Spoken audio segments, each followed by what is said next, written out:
Oh, say, can you see by the dawn's early light what so proudly we hailed at the twilight's last gleaming, whose broad stripes and bright stars through the perilous fight o'er the ramparts we watched were so gallantly streaming, and the rocket's red glare, the bombs bursting in air, gave proof through the night that our flag was still there. Oh, say, does that star-spangled banner yet wave o'er the land of the free and the home of the brave?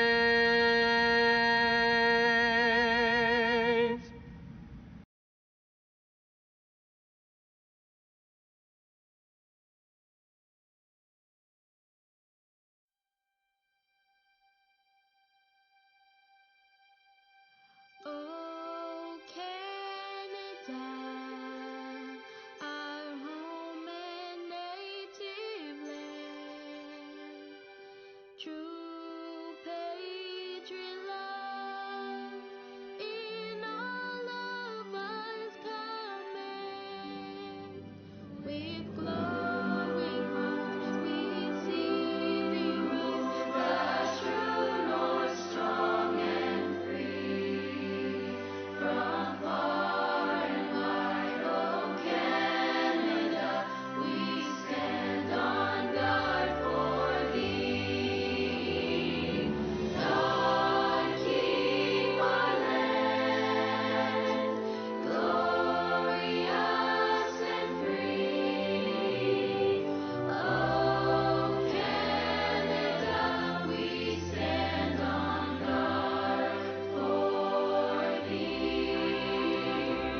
Oh Canada, we stand on guard for thee.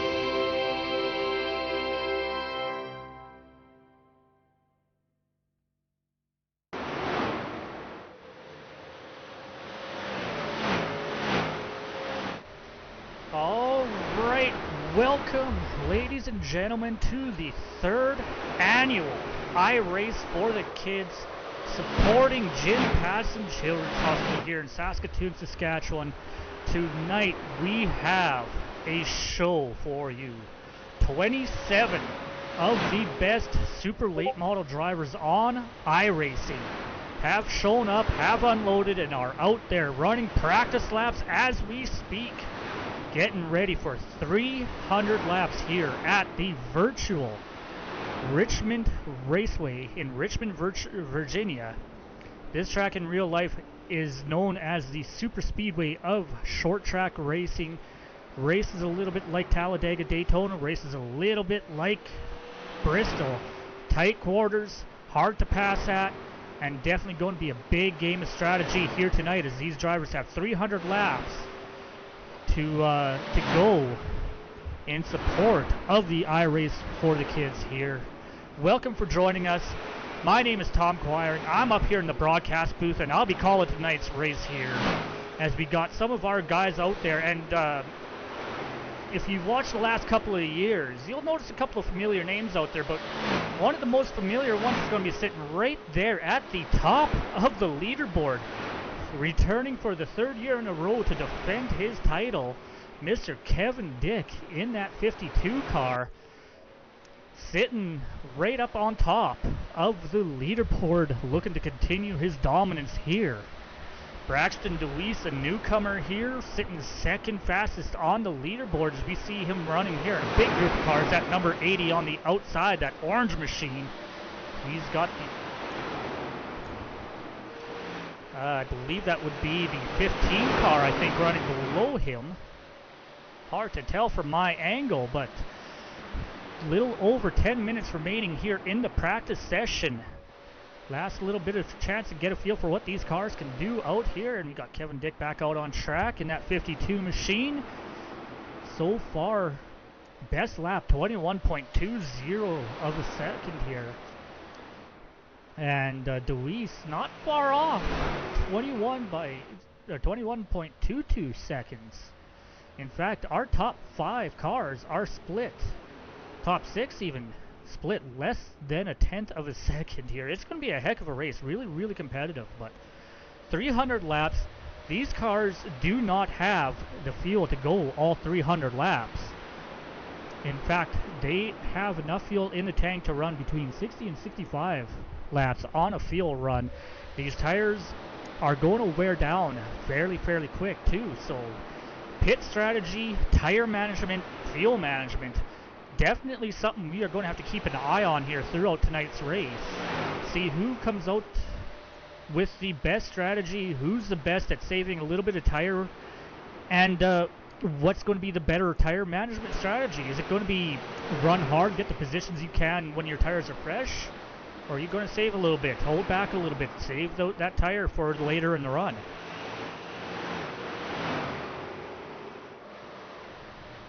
As well, of course, we could not do this without some of our amazing sponsors here. You see Kid Mods Canada there on the bottom right of your screen. They came on board here. They're going to be sponsoring tonight's last lap. The one-to-go sponsor, Kid Mod Canada. Falcon Graphics, our official graphics designer. Astro Towing sponsoring the post-race show here tonight. Then we got D&D Racing. They are sponsoring $50 to the winner of the best looking car out here. Ladies and gentlemen, in our audience, if you look in our description, not only will you see a link where you can donate to the Jim Pattison Children's Hospital through the iRace for the kids, but there is also a link to a Google form there with all of our cars on the field. Picture of everyone's car in there, and you can vote for the car you think looks the best, and the winner of that vote will get $50 Canadian courtesy of D&D Racing.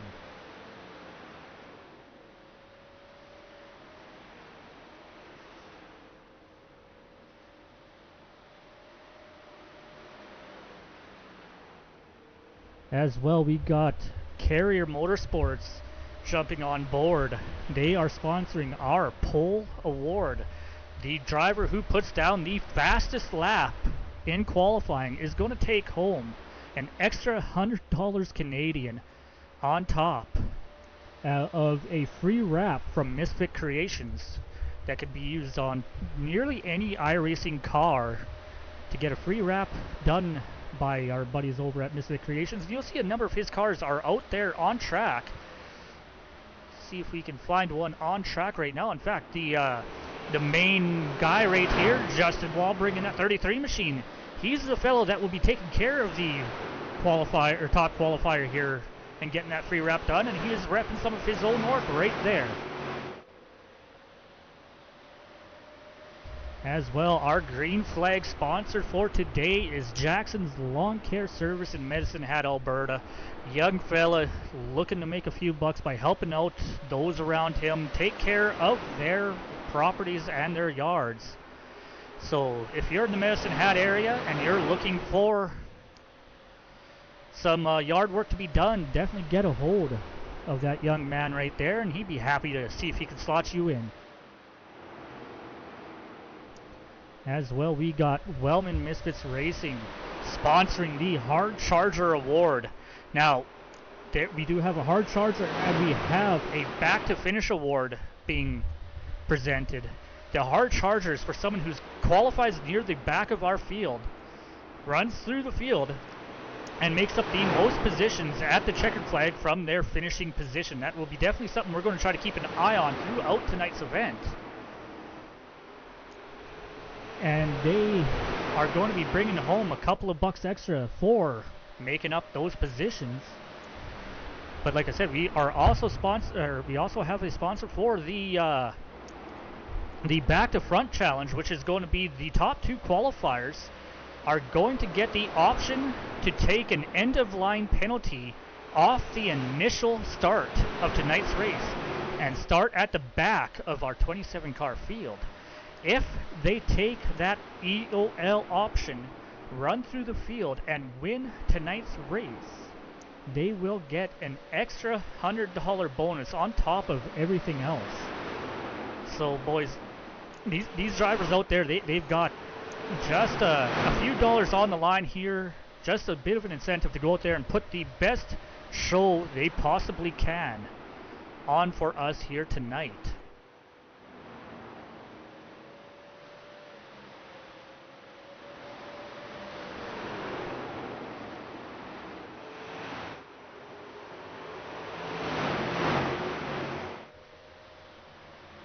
Coming into the last few minutes here for tonight's event, or tonight's practice session. Before we go into qualifying, these guys get 5 minutes to put their best qualifying time down.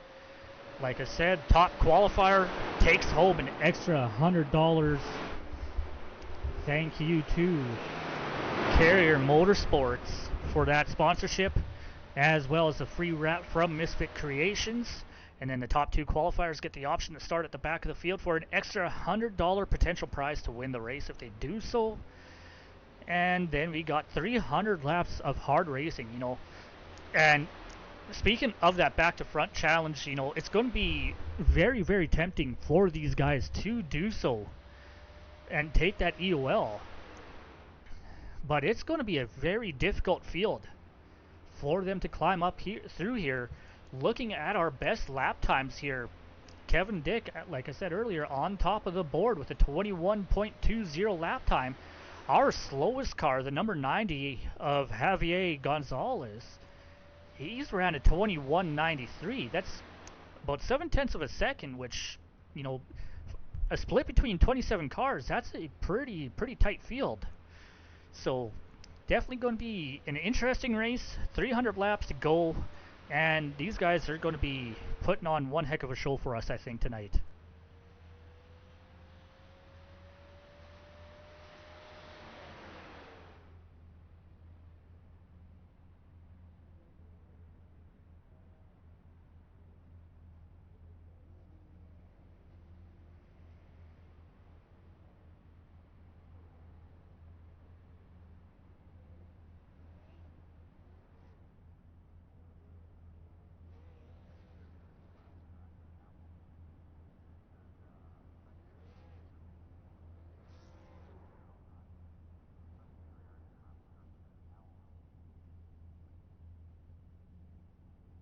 Cars all pulling in, our race control going through the pre-race notes with our drivers, telling them what is to be expected.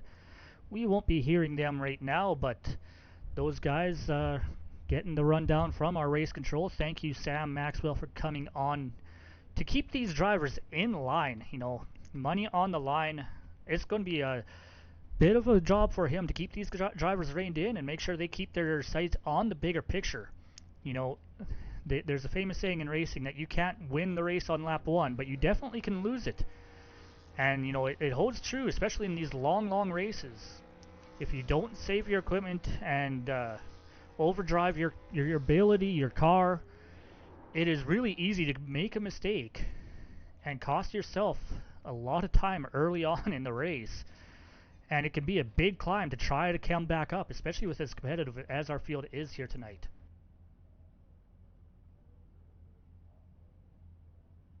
And while we are quiet on the track, why don't we take a quick look? Oh boy, we have lots of votes coming in for our top or best looking car. 37 votes so far. Let's see here. Jake Mackey, one of the top runners at the moment, with 7 in that 13 car. Larson Parker close behind him, 6 votes for him. And then we got the 45, Brandon Griffiths. 3 people voting for him there. That 45 car is a pretty sharp looking machine out there. James Pileski in that 93 machine pulling ahead with 7 votes as well. definitely want to make sure you go look at that link in the description to our Google form. Put your vote down for the best looking car. Don't hesitate to do so. There are pictures of everyone's race car out there on that Google form, so you can make the most informed decision you can based off of what you see there. See, got the 51 car, Devin Little, coming back out on track and loops it off of turn number 2. We definitely saw a lot of that coming off of turn 2, especially. It gets really sharp off of the exit of that corner there, so it's definitely going to have to be very careful about making sure you don't overdrive the car. Got the 99 of Devin Boyle here out on tracks, currently our 8th fastest car. Doing pretty good right now. That last lap time by 21:48, just a couple of hundredths slower than his best lap. These guys are going to be putting on some definitely tight racing here with the lap times these guys are running right now.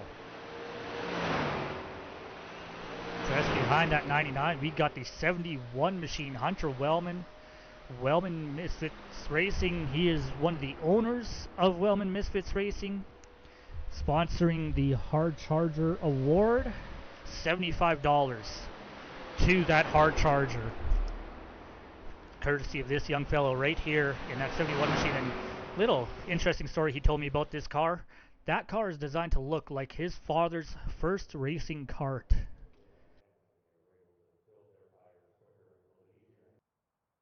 And now we are getting ready for some qualifying action here. See who comes out on track. Got a couple of cars coming out.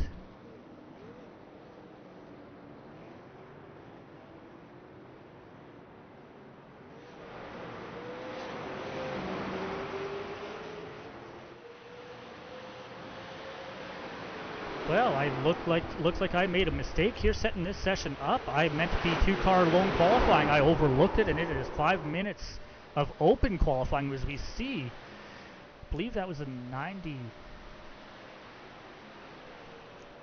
Didn't quite catch what car that was in front of Hunter Wellman, but Hunter doing a great job getting that car checked up. But right now, Brandon Griffiths putting the best lap time down. Fastest on the track right at the moment. Now Larson Parker top of the leaderboard here in that 18 car, 21:33. Michael Steele in the number 5 coming in close, but no surprise, Kevin Dick getting to that top of the board, 21:28, and pulling off the track to go and get some fresh tires and retry again.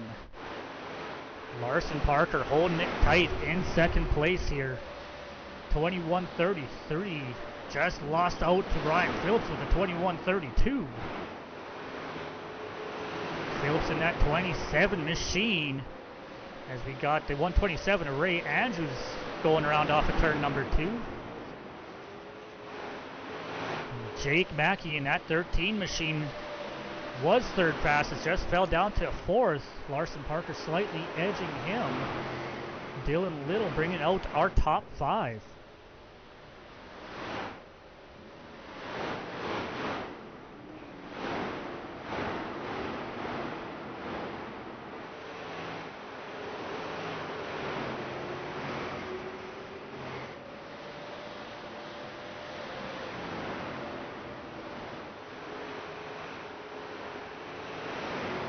Almost halfway through our qualifying session here.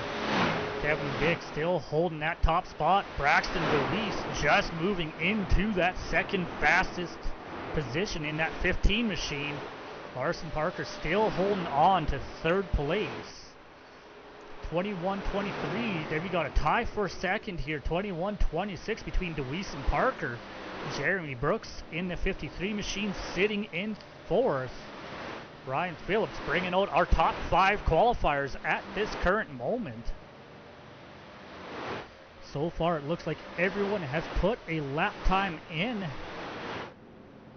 And the lap times are pretty tight again. 21:23 to a 21:98. throughout our 27 car field. It's going to be intense those first couple laps until these guys get themselves settled out and get a little bit of space built in between them.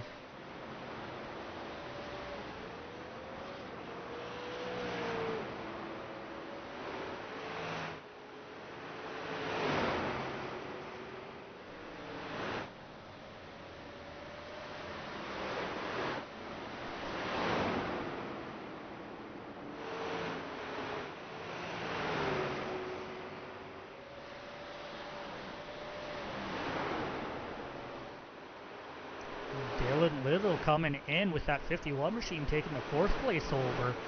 Jeremy Brooks falling down into 5th.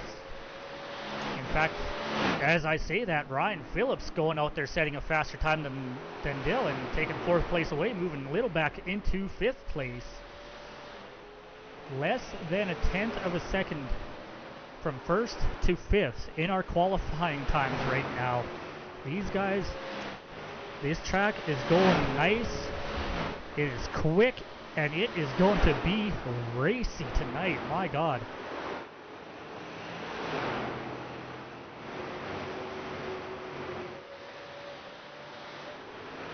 Fellas local to Saskatoon may recognize this car right here. The number 12, Matt Shirley, currently running 13th fastest here in our qualifying session. Crush It Iced Tea, Hard Iced Tea I should say, on the hood of that car. If you folks are in the Edmonton area this summer, be sure to get yourself some tickets to the NASCAR race, the NASCAR Canada Series race. You will see that number 12 machine. It may not have that same number, but you will see that Crush It Iced Tea car driven by Matthew Shirley in Edmonton this summer. As qualifying comes to an end, Kevin Dick on top of the leaderboard. Braxton DeWeese, Larson Parker, our top 3 qualifiers. Dick and DeWeese are going to get the option to start from the back of the field for that extra $100. It is definitely going to be an interesting moment to see if they take that option.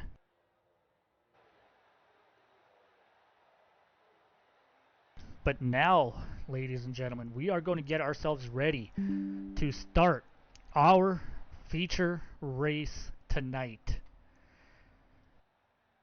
300 laps on the scoreboard right now. And at the front of the pack, we have the number 12 car, Kevin Dick, starting on pole position. Outside of him, we will see the 15 car of Braxton DeWeese. Larson Parker brings that number 18 machine home in qualifying in 3rd position with the 27 of Ryan Phillips starting on his outside. 51 of Dylan Little starts inside of row 3. Jeremy Brooks in the 53 machine will be starting outside in 6th position. Then we see James Pileski in the 093 machine starting inside of row number 4 with the 99 of Devin Boyle on his outside. Bringing up row number 5, we see Jake Mackey on the inside with the 13 car. Outside of him, the 23 of Cole Nixie. Hunter Wellman will bring that 71 machine on out to the starting grid in 11th place, the inside of row number 6 with Caleb Peltier outside of him in that 17 car. We were just talking about him momentarily ago in qualifying. Matthew Shirley in that 12 machine. Starting outside of him is the 91 of Jeremy. I apologize, Jeremy. I'm probably going to butcher this name here. Lukienchuk. In 15th place, we see the 5 car of Michael Steele. Starting outside of him is the 45 of Brandon Griffiths. Then we got the 2 machine of Andrew Crandall. The 80 machine of Robert Lydell. Then we got Clover Hartman, Justin Walbring, Miles Lowen, Braxton Cluse, Cody Pitchko, Aaron Murphy, Ray Andrews, Jason Smith, Javier Gonzalez, and these two fellas right here, Kevin Dick, Braxton Deweese, they are opting to take the back of the start or field start for that extra $100 bonus. Let's keep an eye on that. See how that shakes out for these guys here.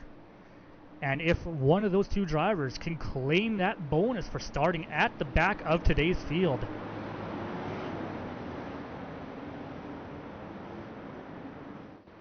Getting ready to go green flag racing here at Richmond Raceway on iRacing here for the iRace for the kids, the third annual iRace for the kids. These guys, I can't wait to see the show they put on here. It's going to be intense racing, tight short track action, but at least this track gives them options. You can run a little bit of a higher line and make it work. You can run on the bottom and be fast. As we come down the back straight for the final time before taking the Jackson Lawn Care Service green flag.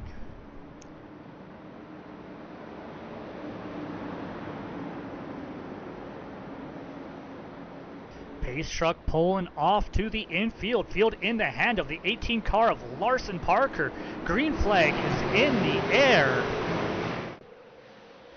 Good start on that outside line by Ryan Phillips. He's going to sneak just ahead of the 18 machine, but Larson Parker saying no way on that bottom line. Still side by side coming off number 2. Phillips into that outside wall. That's going to give the advantage to that lower line. Parker getting around. Dylan Little taking advantage of that lost momentum. Looking to the inside for second place here already. Still side by side, 2 rows deep here at the front of the pack. In fact, you can make that 3 rows deep. A little bit further back in the pack, they are still jogging and jigging and jiving here, trying to find their line, trying to get into position and try to ride this thing out, as we got a caution on the field already. 3 laps in. Let's see if we can take a quick look here. Looks like the 404 machine, Clover Hartman, possibly having some issues. Ooh, the 33, Justin Walbring getting a little deep. 41 car of Aaron Murphy, Cody Pitchko looking like he may have gotten a chunk of that as well. 33 just getting a little too deep into the corner, getting into the left rear corner of that 404 car. Unfortunate start to the race for these fellas. They do have one fast repair to make use of in tonight's race, but you definitely do not want to use it too soon.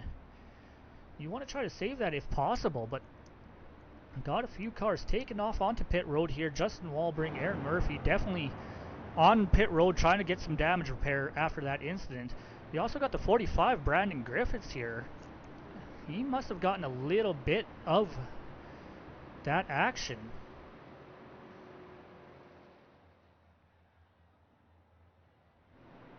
But still at the front of the field, Larson Parker had a little bit of a slower initial start, but made full advantage of that outside, or that inside line there on that start, coming off of turn number 2, and then the 51 car of, or sorry, the 27 car of Ryan Phillips made contact with that outside wall. That gave that inside line a huge advantage on that initial start.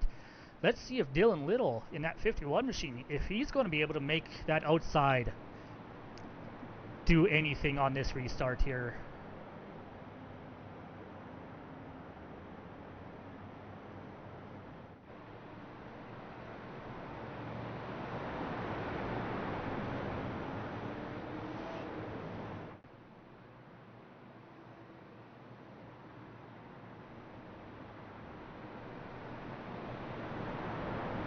Get ready here. I believe we should be getting ready to line up 2 by 2 here, with 1 to green this time by the line, if I'm not mistaken, which would mean we are 1 lap away from our Jackson Lawn Care green flag here once again. after the finish line painting yellow flag. I may have forgotten to mention that as they went yellow, but yes, yeah, finish line painting is sponsoring our yellow flags here today. Already getting 3 laps into tonight's race, but we are 1 lap away from going back under racing action here at Richmond Raceway.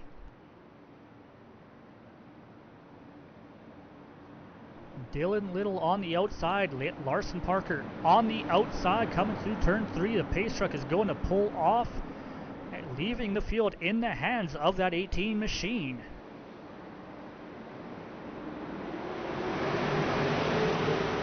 Larson not waiting around that time, gets a good jump on the inside, clears the outside line easily. James Pileski in that 093 machine following the 18 car through. Now we are single file, the first 5, 6, 7, make that about the first 10 cars or so. These guys may be getting ready to settle in, hopefully, for a longer green flag run.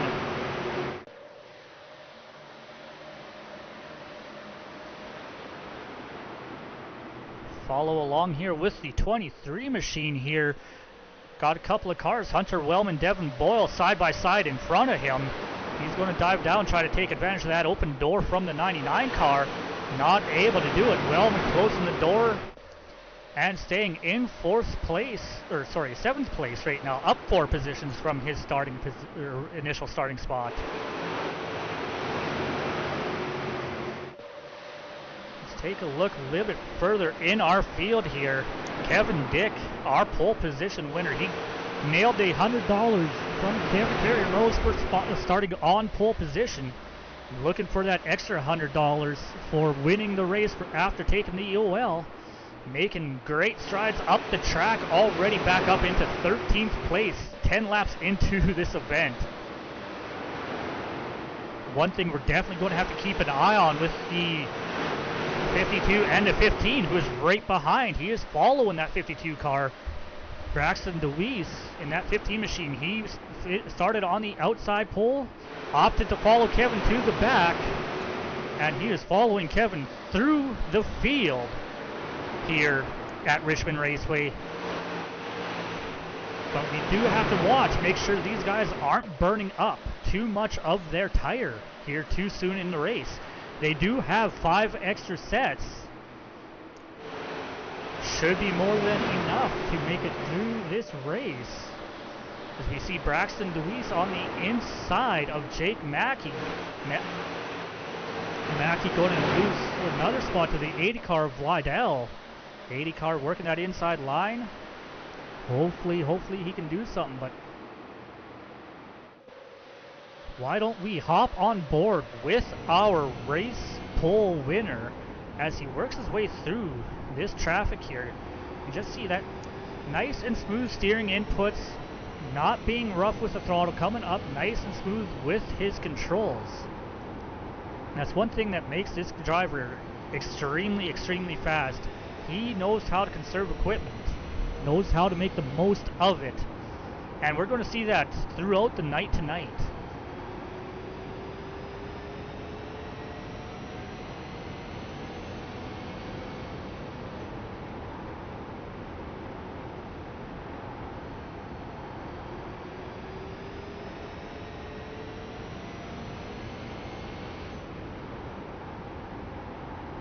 Slowly reeling in the 2 car of Andrew Crandell in that 52 machine as we are watching on board with Kevin Dick. Doing a good job so far up. Oh, that would be 16 positions for Kevin Dick. 15 for sure.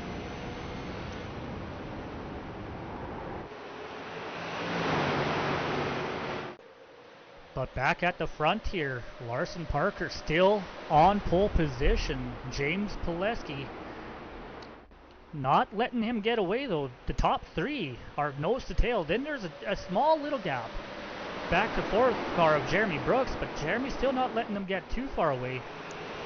Devin Boyle here though, he's not content to just sit there. He wants to take that 5th place away from Ryan Phillips.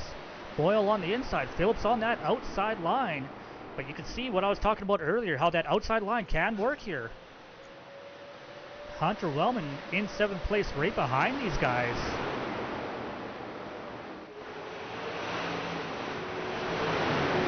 Boyle prevailing in that battle right there. Taking 5th place over from Ryan Phillips. Hunter Wellman not able to take advantage of that car being up on the outside line. Too far back to stick his nose in there safely. Going to sit there settling into 7th place just ahead of the 23 car, Cole Nixon.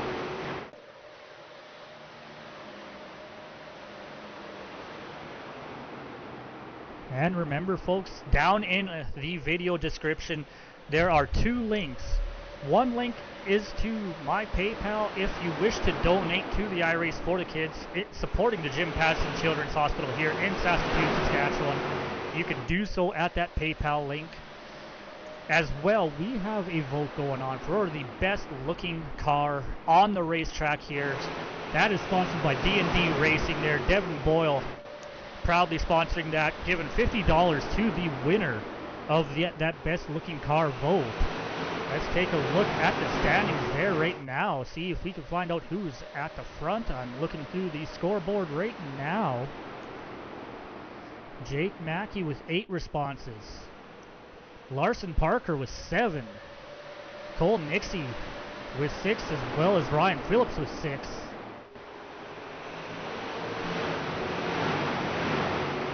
Cody Pitchko with 7. He is up there with in that vote.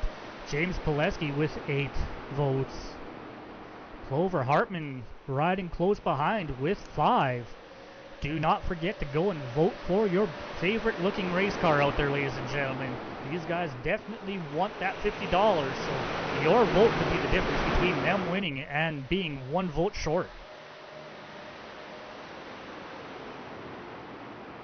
And we got a finish line painting yellow flag back on track once again here. Looks like, oh no, looks like the 15 of DeWeese possibly having some issues. Let's take a look here with our instant replay. Can't quite tell who that is, but some contact made. Got him turned around.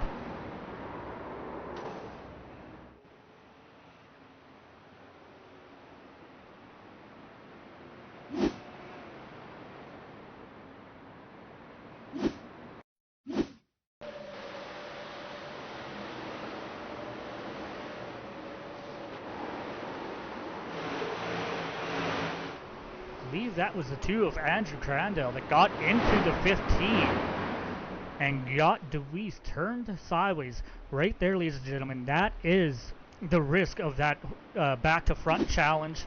You start at the back, you got to work your way through this entire field of cars. And now we are seeing cars on pit road. James Pileski pulling in from 2nd place, taking advantage of this yellow flag here on lap 26. Now this is where we're going to see, as well as our top qualifier, Kevin Dick, on pit road. Now this is going to be where we're seeing some interesting pit strategies. These cars have about 60 to 65 laps worth of fuel in them, but they've only got 5 sets of tires to change onto the car. 6 if you count the set they started on.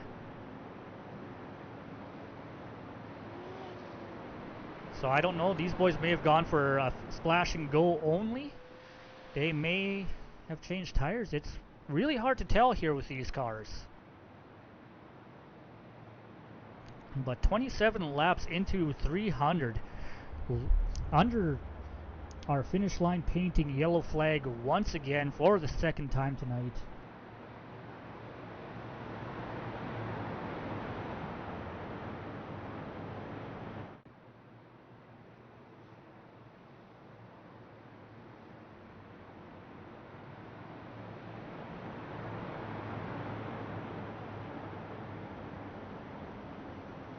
Right now it is looking like we got 21 cars on the lead lap.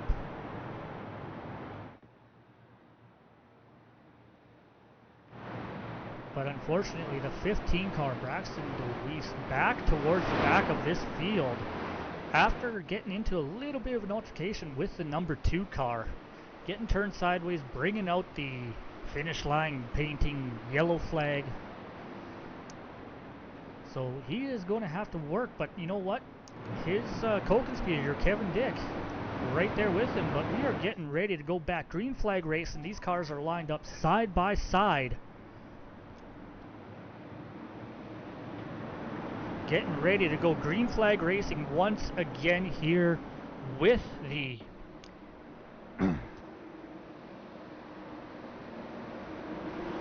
Jackson Lawn Care green flag back in the air. Larson Parker once again taking advantage of being the control car, getting out to a good lead off the start here.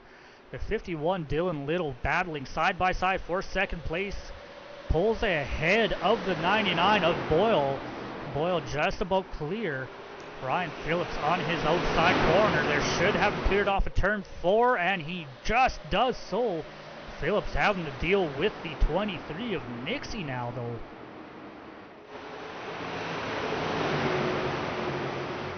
"30 laps in, a tenth of the way. These boys are putting on a great show here so far. Cole Nixie battling for that 4th position. Now the top 3 finishing positions pay out here in tonight's race. The race winner, $200 Canadian funds for winning tonight's race. And then the second place finisher gets $100. Third place finishes with $50. As well as the other positions that I have told about. The specialty awards, the hard charger, sponsored by Wellman Misfits Racing. They will get $75 for gaining the most positions from the start of the race. And right now, the fella sitting in that position is this gentleman right here. The 8 car of Jason Smith, the car on the outside of Kevin Dick. Dick trying to move up one more position into 14th ahead of Smith. Smith having to fight, trying to get back down. Jeremy Brooks on his inside. But those few positions that as we got the yellow flag back out, finish line yellow flag on the field again. Ooh, looks like James Pileski having some issues here. Wrong button right there. Take a look at our instant replay here. See the 093 and the 12 car just get crossed up a little bit. Hard hit into that outside wall for the 93 machine. 12 car decently into the wall himself. Unfortunate turn of events for that 093. That's going to send him deep into the pack. And puts us back under the finish line painting yellow flag once again here. But watching that little exchange between the 8 car, as I was talking about the hardest charger, he was the hardest charger. He was up 11 positions when I started talking about him, but as he lost positions, that transferred the hardest charger award to the 2 car of Crandall. Once again, lots of cars out on pit road, about halfway through the fuel run here. And we got about 10 cars or so on pit road right now, getting some service done, maybe getting a little damage repaired, maybe getting tires. It's really, really hard to tell, but this is going to shake up the field even more.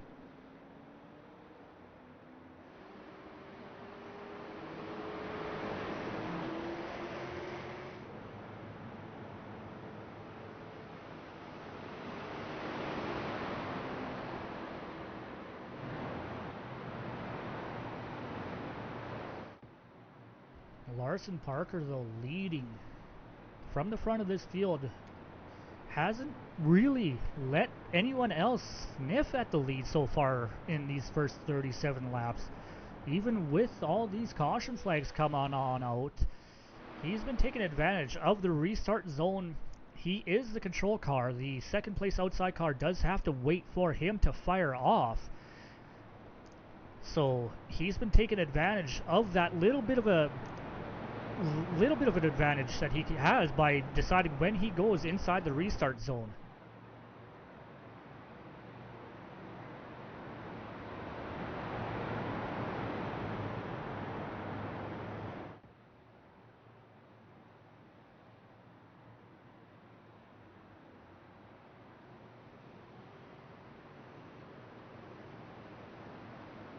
As we see them doubling up 2 by 2 here, getting ready to go back under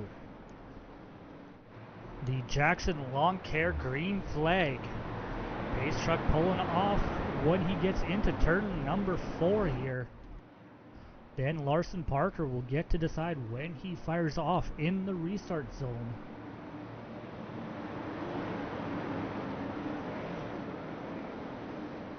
We see the pace truck pulling down back onto pit road. Larson Parker carrying them around through turn 4. Green flag back in the air. And once again, Parker getting that start as we got a car spinning into the grass. That looks like it may have been our pole sitter, Kevin Dick. Our Carrier Motorsports pole sitter right there, Kevin Dick, getting turned around. See if we can see no yellow flag on that. Let's see if we can see what happened to him here.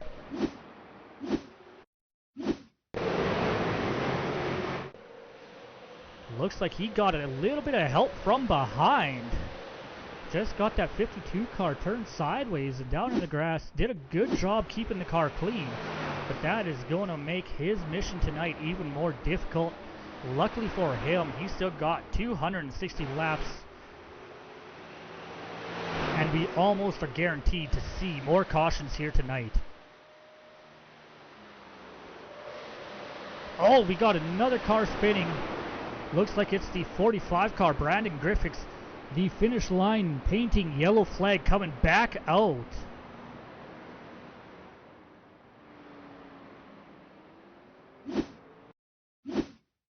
Taking a look at our instant replay here. Griffiths coming off at turn number 2. Looks like the car just stepped out on him. Again, did a great job getting that car locked down. Did not make contact with the inside wall. Did not make contact with any other car. And luckily for him, iRacing does not model in flat spots. So he should be able to continue on. But this brings our leaders down pit road. We got 40 laps in the books here so far. Larson Parker, for the first time tonight, relinquishing that lead, giving the lead over to the 71 machine. Hunter Wellman out front of the field right now. In fact, a good portion of the field down on pit road right now. Top 11 cars staying out, everyone else on pit road.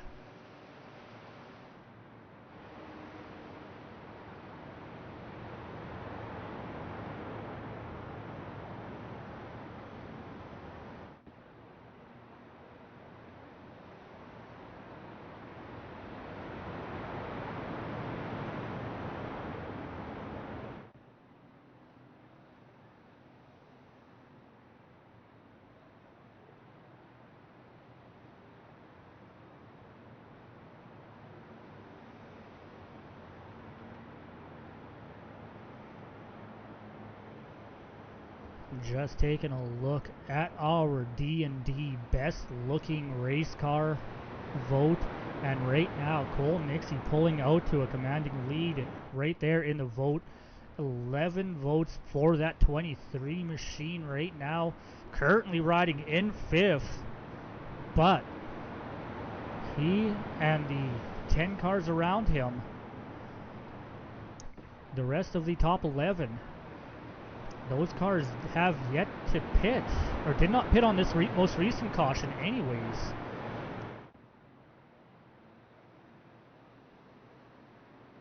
As we are getting ready to go back, green flag racing, Hunter Wellman, the control car this time.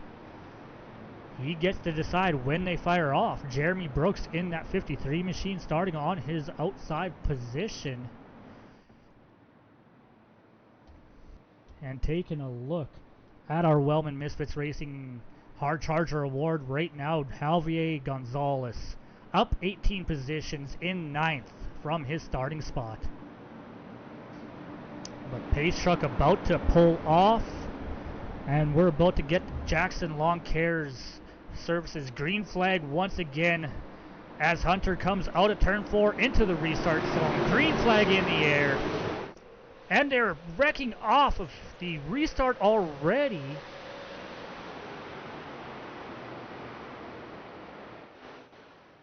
Looks like it's the 45 machine once again. No caution out for that. Let's see if we can take a quick look here at what happened to him.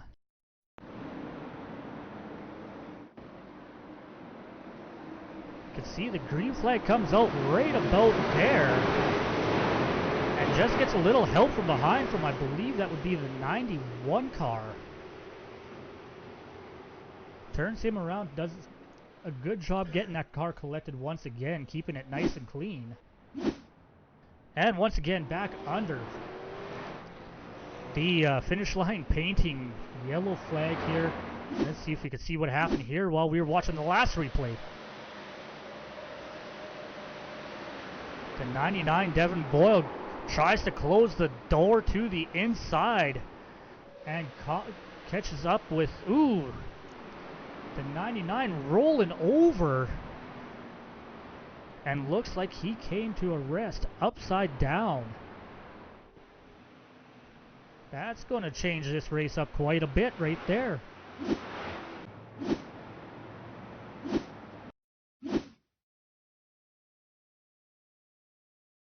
Let's see if we can see what happens from Ryan Phillips' point of view here. Coming into turn 1, the 99 moves down. It wasn't quite clear and just causes a bit of a pile up here going into turn 1. You see the 99 flipping over end, ending up on his lid. That's going to unfortunately require him to take a lengthy tow back to pit road.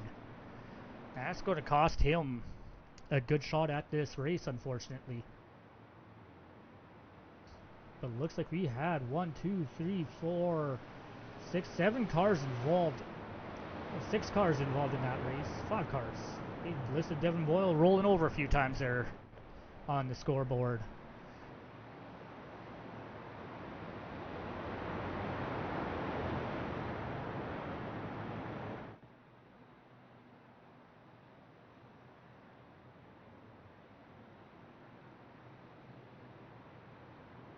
Once again under the finish line painting yellow flag. Multi-car accident going into turn 1. These guys, they got to settle down a little bit. There's a lot of racing left yet. 250 laps to go.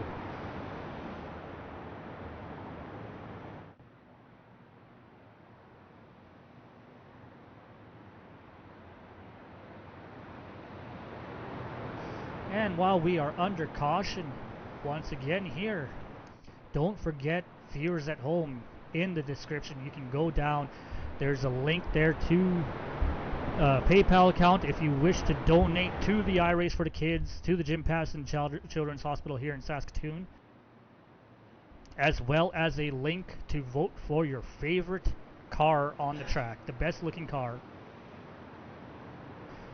Best Looking Cars Award sponsored by D&D Racing there. We just watched D&D's owner, Devin Boyle, doing a barrel roll in turn 1. As we get ready to go back, green flag racing here with the Jackson Lawn Care Services green flag. Pace truck about to pull off. Hunter Wellman once again controlling this pack. Coming through turn 4 into the restart zone. Firing off. Jeremy Brooks was pretty ready for it that time. Hunter able to clear that outside line though going into turn number 1. Ooh! And Jeremy Brooks getting sideways after he had to check up for the 71 car of Hunter Wellman. And we are back under the finish line painting yellow flag. take a look at the instant replay here as they take the green flag. Hunter Wellman moving to that outside line, clearing it. Jeremy had a pretty good run, but had to check up because, well, he didn't want to run into the back bumper of Hunter Wellman. Unfortunately, had nowhere to go. Causes a big pile up in turn one. Multiple cars involved in that incident.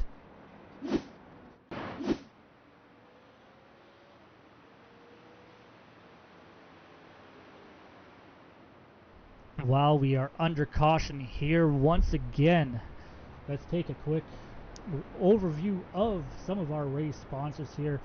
Already mentioned it a couple times, but seeing as team owner Hunter Wellman is in the top dog spot, they're in first. Wellman Misfits Racing sponsoring our Hard Charger Award, currently sitting in that position. Ray Andrews in that 127, up 18 spots in 8th place. Got Carrier Motorsports giving $100 to our pole winner, Kevin Dick, who is currently sitting on pit road, getting some repairs. He must have gotten a bit of that action in that most recent restart. As well as getting $100 for winning the pole position. Kevin Dick will get a free wrap courtesy of Misfit Creations. You see their logo right there on the screen as we are talking about him. Misfit Creations, Justin Walbring in that 33 machine. Out of the race, unfortunately, having some issues early on. But Walbring given the pole winner a free iRacing lap. Then we got Kid Mod Canada. Kid Mods Canada coming on board. They will be sponsoring the one to go white flag here tonight. And then after the white flag, after the checkered flag, we have the Astro Towing post-race show. Astro Towing here in Saskatoon, Saskatchewan. In fact, let's see if I can find him. The number 9 car of Braxton Clues. Sitting on pit road at the moment, a number of laps down. Braxton Clues working for Astro Towing, and they are sponsoring this year's post-race show. And then Falcon Graphics, they are providing us with our official graphics here. The iRace for the Kids logo you see on your screen as we are ready to take the Jackson Lawn Care Service green flag one more time. Hunter Wellman, James Pileski back up there in second place. Cole Nixie running in third. Good restart, clean that time. Let's hope these fellas, as I say that, we go back under the yellow flag. I am not seeing a reason for it. Let's see if we can take a look here.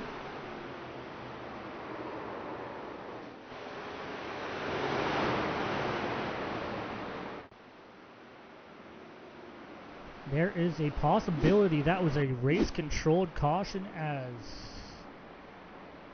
there is no incident on track that I can see.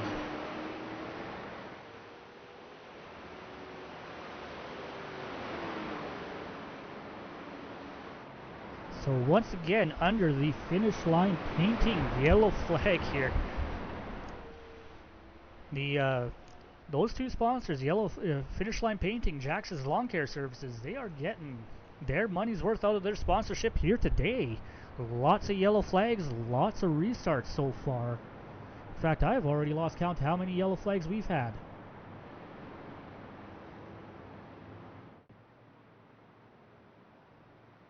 Well, in fact, wait, we might have a reason for the yellow here.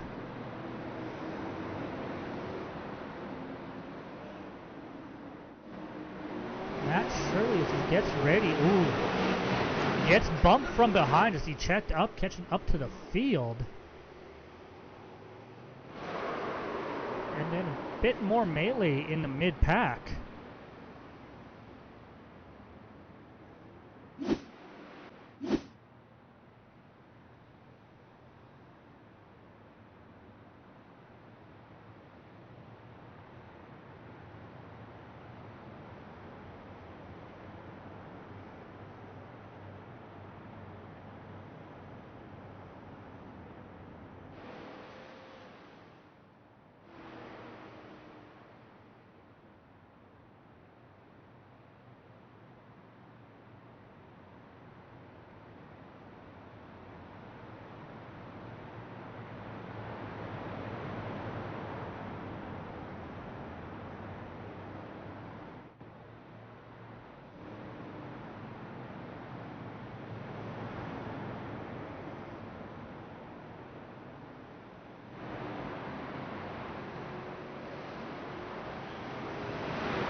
65 laps into this race here, finally getting a few green flag laps in.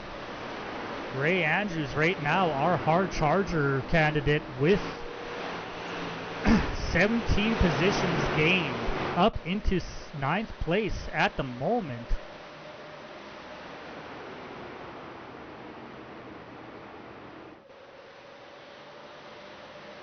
I was actually talking with Mr. Andrews earlier before the race, and you know, he's more of a dirt racing guy, but this race near and dear to his heart. He's got some family members who have had to make use of children's hospitals, and he wasn't quite sure how this race was going to go for him, but right now doing a very solid job, running inside that top 10.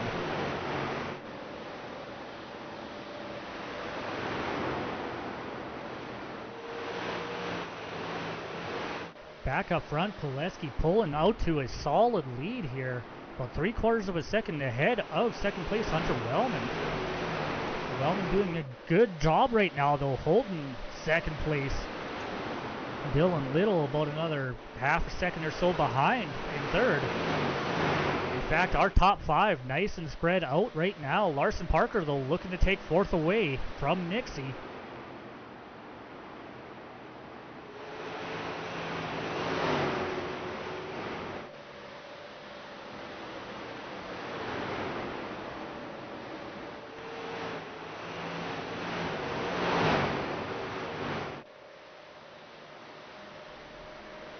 Move Parker back up into 4th place. Doing a solid job so far here. As I said earlier, led a good portion of the race here. Pitted a couple of cautions ago. Now working his way back up using that fresher rubber. Looking to hunt down the 51 car. Dylan Little, 3rd place.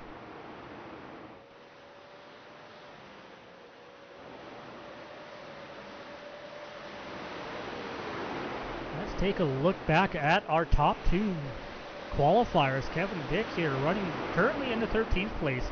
He has had some issues, been involved in a couple of the on-track incidents, but still running solid lap times here, looking to make a move on the 91 car for 12th place. Does so handily, the 91 car. Not going to fight him too hard by the looks of things. And we look a little bit further back here, Braxton DeWeese in that 15 machine. Again, we saw him involved in a couple of issues, but running solidly at the moment here. A little bit deep in the field, 18th place, but these 2 drivers, they still have a lot of race left to make it back up through the field. Currently still 20 cars on the lead lap here. Matt Shirley being our final car on the lead lap at the moment.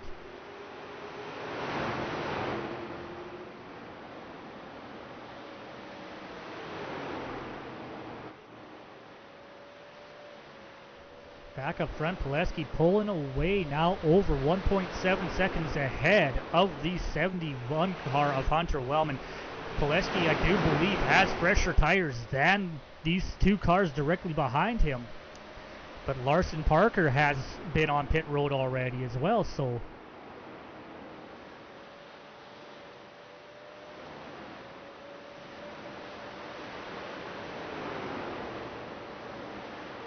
in fact, why don't we take a look here and see if we can see Pileski up 6 positions from his last pit stop. He's been on pit road twice. Wellman not on pit road, the only car in the top 8 to not take a stop on pit road at the moment. Little, Parker, Nixie all pitting around the same time, as well as Pelche. But the freshest rubber of that group, there's a 7 car, the 45 of Brendan Griffiths.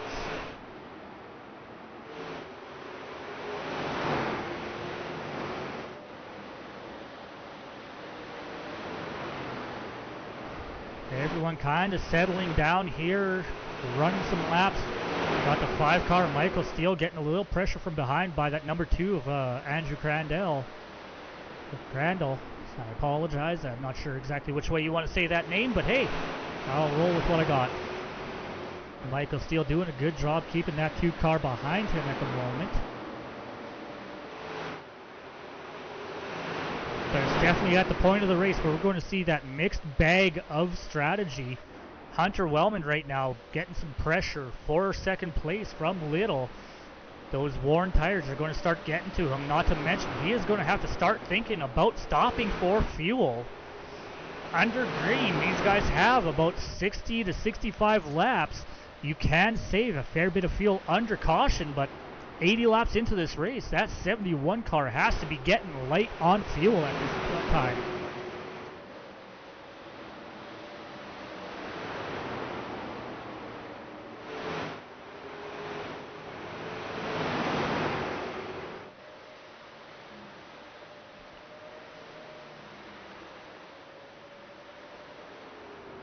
Cole Nixie running back here just inside the top 5. Up 5 positions from his starting spot. Nixie doing exactly what he needs to do at this point of the race. Just be smooth, keep clean, run smooth, consistent laps, and he's so far going to have a good showing.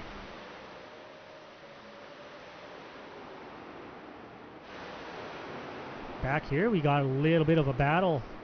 Michael Steele, Griffiths in the 45. Then we got Pelche and Crandall all together here.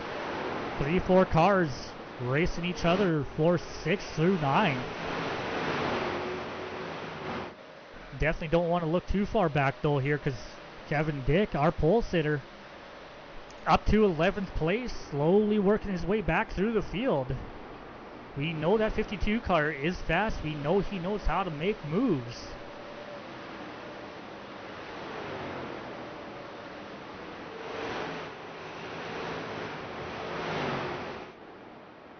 Hunter Wellman still out on track at this time. He is doing a good job holding on to second place with those worn out tires compared to the cars around him. I have to imagine we're going to have to see that 71 on pit road here soon. He's definitely hoping for a caution to come out. You do not want to pit under green flag conditions here, especially by yourself.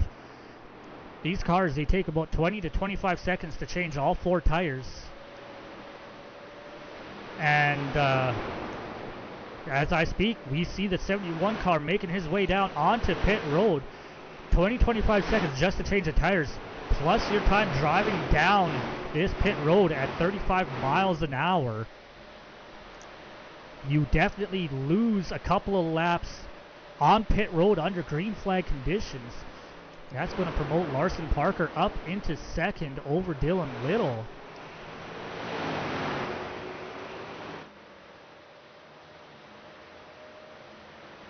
Hunter playing a little bit of an alternate strategy, but this could backfire on him if he gets the caution at the wrong time. He's going to need that green flag, or this green flag, to stay out for quite a while. At least until the rest of the field ahead of him goes onto pit road under green flag conditions, because this is going to trap him probably 2 laps down.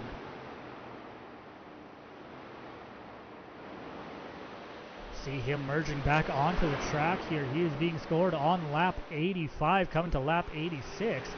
Our leaders are on lap 89 now. So yes, he is going to be scored at least 1 lap, if not 2 down.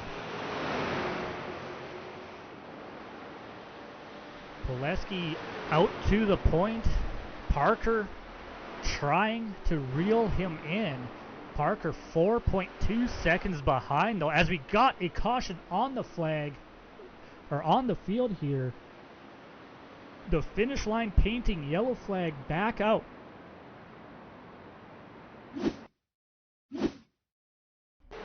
Going to our instant replay, looks like the 90 car of Javier Gonzalez having issues. Coming off turn 4, the car just steps out on him. Looks like he collected the 23 of Cole Nixie in that as well. Cole Nixie on the lead lap, getting damage from that incident. Just unfortunately had nowhere to go, but that was not the caution flag that Hunter Wellman wanted to see. That is going to trap him a lap down. or well, 2 laps down. He might get lucky, be able to take the wave around here if the leaders, you see him right there behind our first place car. He can take the wave around if the lead car goes onto pit road, as it looks like Pileski may be intending to do. Going to have to pay attention to see what kind of pit strategy plays out here. Pileski not going down to pit road. In fact, very few cars stayed out that time. Pileski, Parker, Peltier, Steele, and I believe the 45. Oh no. I believe it was Pileski and Parker were the only cars that stayed out on the track here. Everyone else looks like they went to pit road.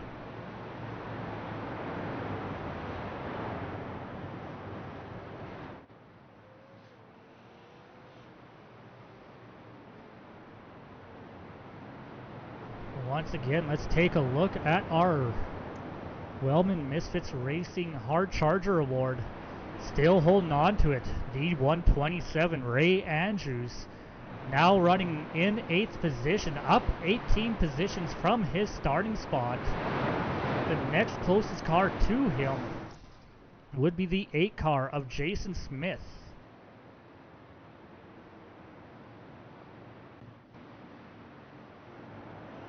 Getting ready to go back under the Jackson Lawn Care green flag.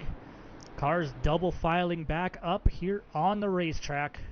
Pace car lights are off. We are about to go back racing.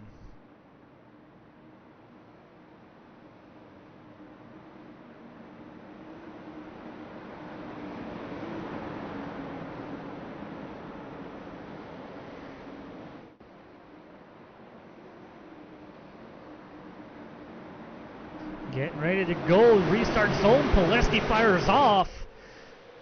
Parker not quite ready for that, nor was the rest of the field by the looks of it. Pileski out to a solid quarter-second lead going into turn number 1.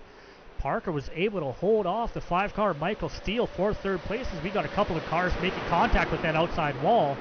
Got Caleb Peltier moving up into 4th place, making a move on the 51 of Little. Little fighting back on that outside line going into turn number 1 here. Peltier almost cleared him, wasn't able to do so, slips up a little bit on the exit of 2. Ooh, we got cars going around the back of the field here. Ray Andrews, Ryan Phillips getting turned around, and we're back under the finish line yellow flag here. Let's take a look at the instant replay. See if we can see what happened. Heavy damage to the Ryan Phillips machine here. Coming off of turn number 2, just 3 wide and nowhere to go. Everyone trying to get up to the outside line, and just contact after contact. A little domino effect in that turn to 27 and the 127 around. Looks like Ray Andrews was able to avoid serious damage in that. Minor contact to the inside, but heavy damage to that 27 machine's front bumper. In fact, it is completely gone off of that race car right now.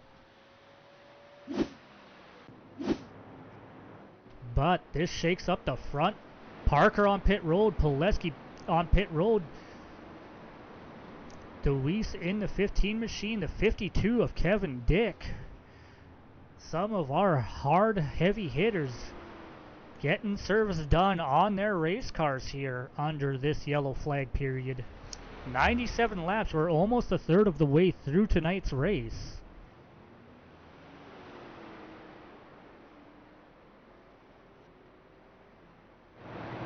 That will, I think, allow Kevin Dick to get back on the lead, or get one of his laps back.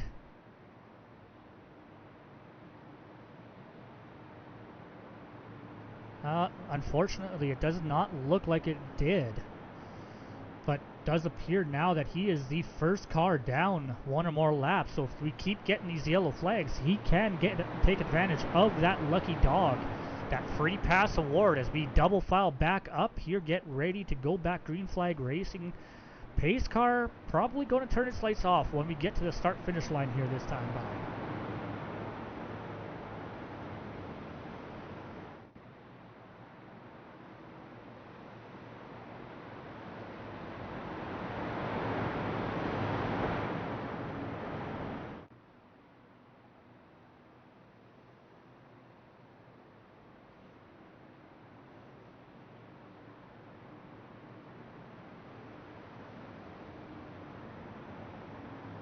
There we go. We see the lights on the pace truck are out. That means we are going back under the Jackson Lawn Care Services green flag next time by. And on point for the first time tonight is the 5 car of Michael Steele, leading the race and currently holding the Hard Charger Award. Caleb Pelche on the outside in that 17 machine. You see Dylan Little. He's been holding on into that top 4, top 5 for a good chunk here of this race as we go back green flag racing. Michael Steele with a good jump on that inside line. Dylan Little not ready for that restart. In fact, he almost lost a position to Caleb. Crandall taking good advantage of that restart, sliding up into 4th place with that number 2 machine. Then we see Brandon Griffiths up there in that 45 car. As we are back under the yellow flag one more time. I heard tires sliding.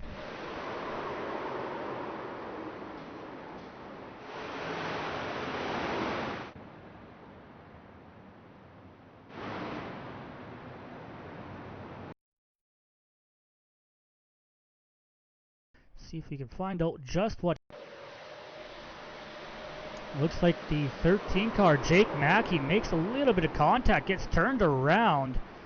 Some contact with other cars around him.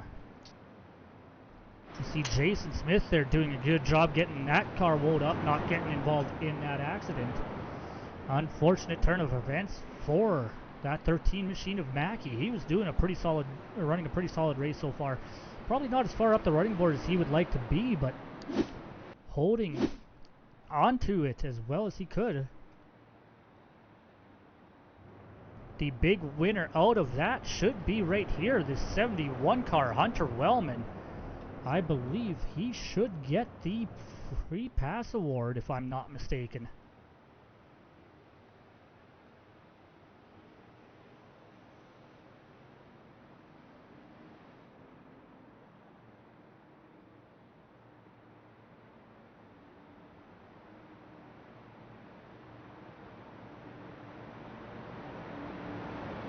Once again, ladies and gentlemen at home, if you are just joining us here for the 3rd annual iRace for the Kids, presented or in support of the Jim Pattison Children's Hospital here in Saskatoon, Saskatchewan. If you are wishing to donate to support children in need, go down in the description of the video. There are 2 links down there. The first link is for the donations. You can send a donation to that PayPal link, and it will go entirely to supporting the iRace for the Kids and Jim Pattison Children's Hospital. The second link is a Google link for our best looking car presented by D&D Racing. They are they have sponsored $50 to the best looking car on this racetrack here tonight. Go vote if you haven't already for the car you think looks the sharpest out there on the racetrack. Don't feel bad if you can't see them too well in the broadcast. The voting sheet has a picture of all the cars on the racetrack. And right now, looking at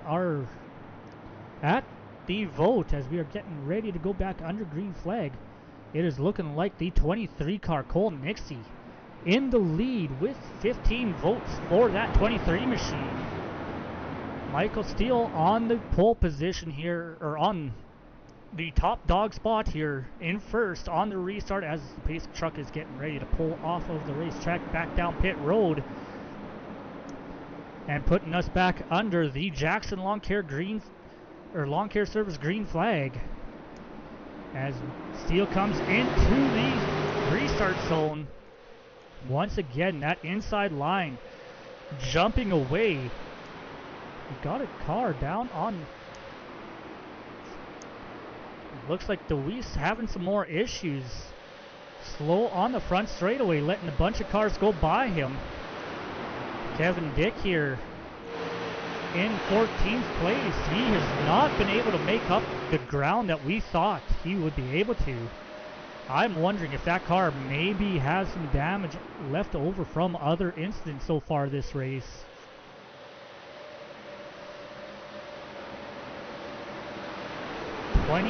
Seven cars started our race here tonight. And that is a pretty solid field. As we see Kevin Dick giving Ray Andrews just a little bit of a nudge going through 3 and 4 there. Just enough to say, hey, how you doing? I'm right here. I'd like to go by ya. But up at the front, battle for the lead.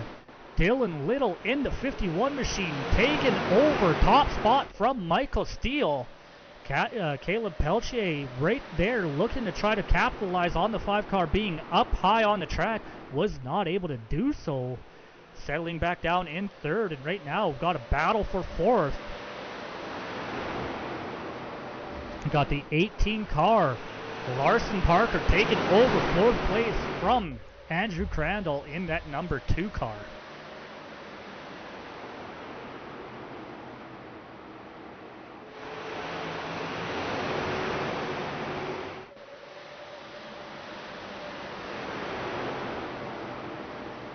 We were just talking about this guy right here, Cole Nixie.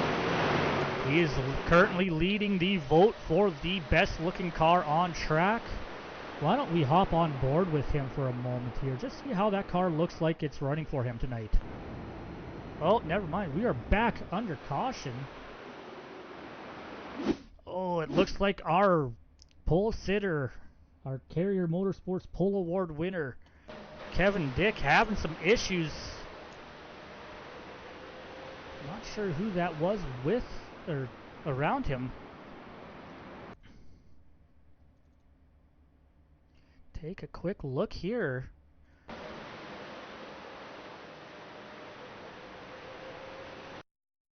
But yeah, Kevin Dick getting spun, going off track.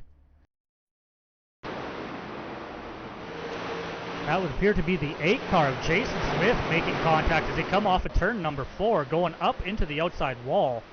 And then the 52 just going all the way around. Kevin having a bit of a rough time here. 113 laps into this race. We are closing in on the halfway point. Dylan Little on top of the leaderboard at the moment after passing the 5 car of Michael Steele under that last little green flag stretch.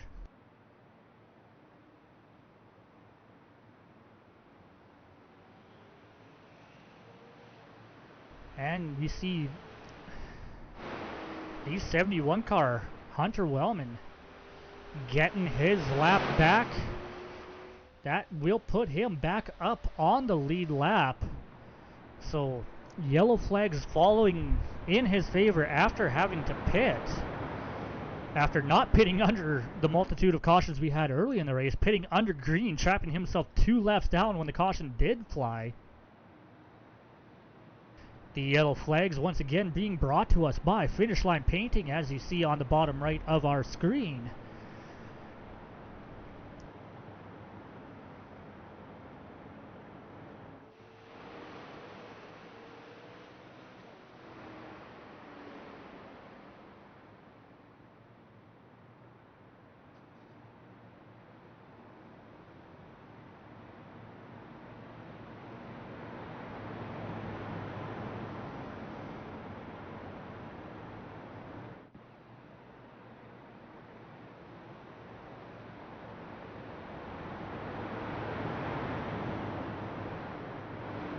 Getting ready to go back. Green flag racing here. We see the lights on that pace truck go off.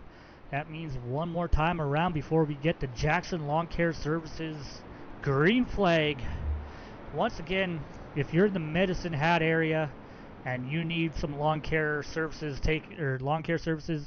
Jackson, a young man out there looking to make a few dollars, and that kid, from what I understand, he does some pretty solid work when he's doing his lawn care, so definitely give him a look up on Facebook and give them a shout out if you need some lawn care services.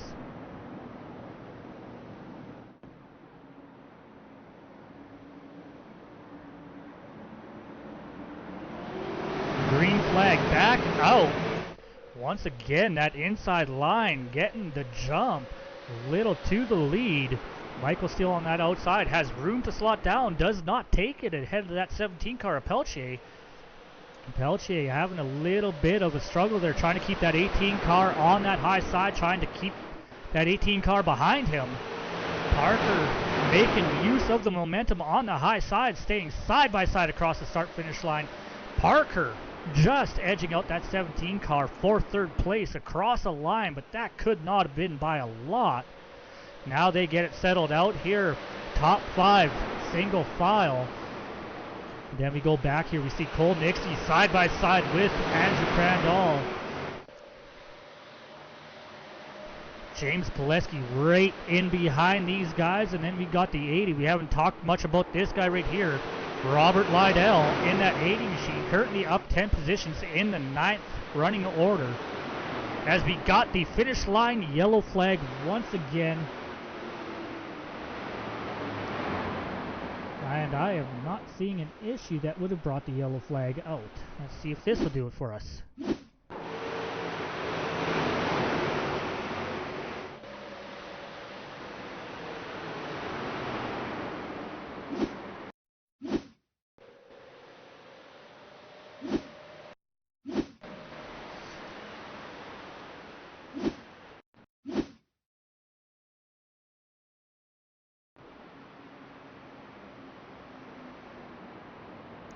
No, I am not seeing why we have the caution flag here.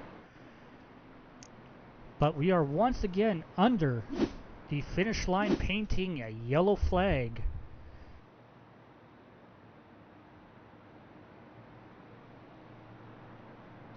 But we see Hunter Wellman there. He went a couple laps down after his green flag pit stop. Now back up, just knocking on the outside edge of that top 10. Sitting in 11th, right behind the 10th place car, with the 127 of Ray Andrews. Ray Andrews once again back in the Wellman Misfits Racing hard charger position.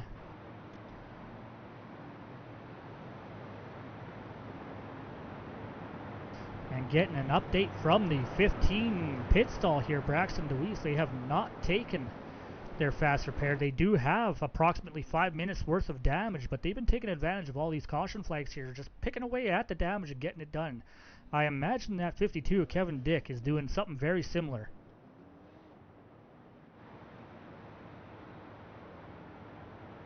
But we see the 5 car of Michael Steele must have gone down pit road here. We see the 18 car Larson Parker now up into 2nd place. Caleb Peltier in 3rd.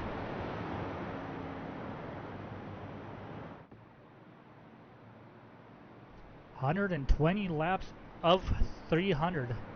Well, 121 coming to 122. Still a long ways to go in this race. We got probably at least 2 or 3 more pit stops required to make it the distance.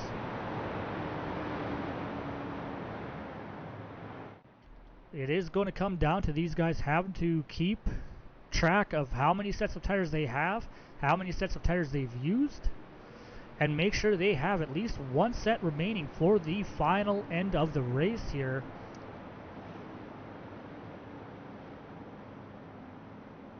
As we are getting ready to go back under the Jackson Lawn Care Services green flag one more time here.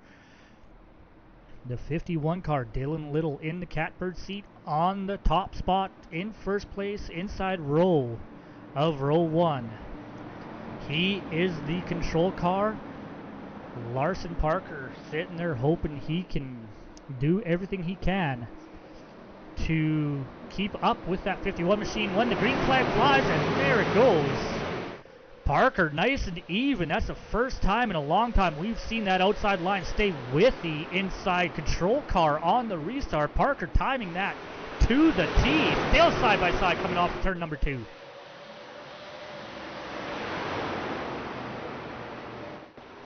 Parker getting the edge going into turn number 3. Little not liking that, but Parker with the edge across the line. Give Parker the lead that time across. Little fighting back on the inside coming off of turn number 2. Not quite able to clear the 18 car. Still side by side coming into turn number 3. They almost made contact. Tight racing there for the lead. Coming off number 4. Little will lead the 18 across the line that time by. Starting to settle out. Parker slotting into the gap there. Just enough room there to slide that super late model down to the inside. Looking to the bottom. Trying to make the crossover. A little bit of contact with the 51 car. No harm, no foul. Rubbin is racing here, boys. But Little holding on to the lead. Parker not able to make that move stick. Looking a little bit further back, we got Griffiths and Crandall side by side here for 4th place. Give it to Crandall for the moment. In fact, Griffiths falling back into the clutches. Pileski right on that back bumper of the 2 machine, looking to follow him through for 5th place. Ooh, Pileski going around. No caution flag for that. Looks like there may have been some slight contact off the front bumper of the 23. It was kind of hard to tell.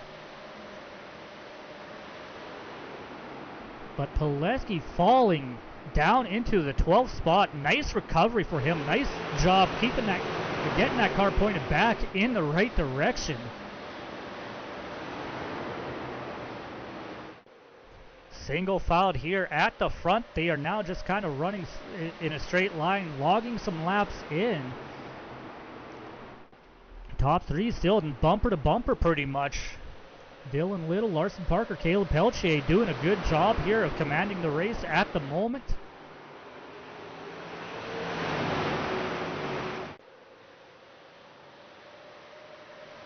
Pileski, after watching him get turned around a couple laps ago, now trying to move his way back up to the top 10 here, working on the 27 of Ryan Phillips for 10th place. Coming out of turn number 2, down to the inside, nothing doing there, slots up back behind him. Pileski definitely carrying a little bit better pace than that 27 machine ahead of him though. In fact, coming off turn 4, he gets his nose to the inside corner. And is side by side going into turn 1 for 10th place.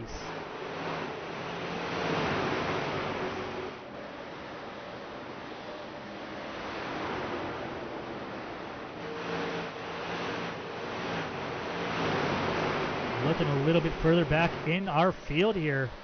Braxton Deweese, Kevin Dick running 13th and 14th here.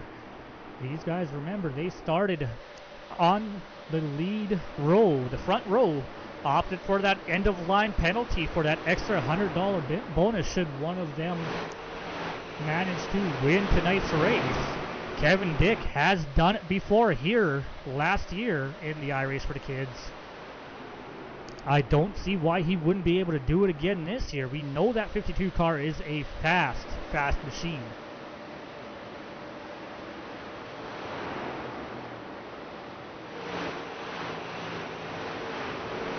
Braxton Deweese in that 15 machine there. We had it in from his pits there. They are working on fixing some damage on that race car. Doesn't seem to be hurting him too terribly bad at the moment.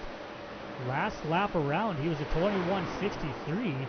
Our leader, 21.42. So a couple of tenths off. But it's not always about your all-out pace. It's about your strategy, especially in a longer race like this.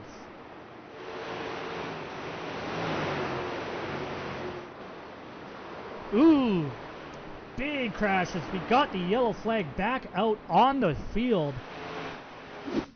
Let's take a look at our instant replay. Looks like Pileski, and I believe that is the 90 of Gonzalez, getting together off turn number 2. That looked like Kevin Dick just barely sneaking through there too. That would happen right in front of him.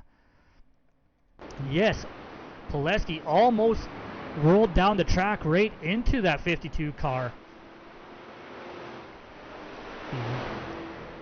Finish line painting, yellow flag back on track after Pileski and the 90 car getting into it.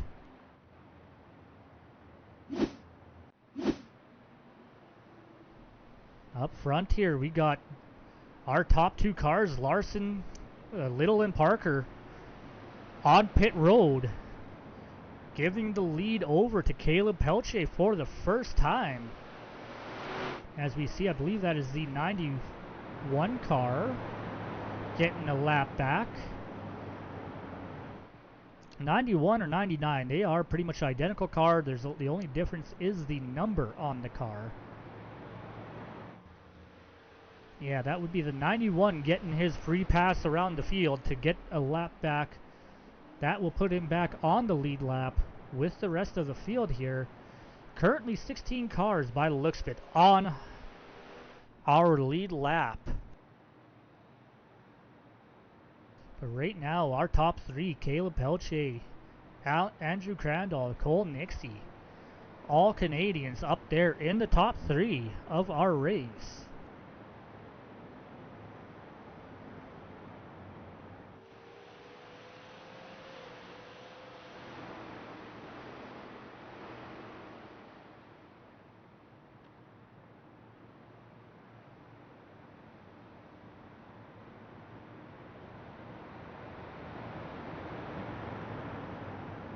And taking a quick look at our Wellman Misfits Racing Hard Charger Award. Currently, once again, back in the hands of this fellow right here, the 127 of Ray Andrews.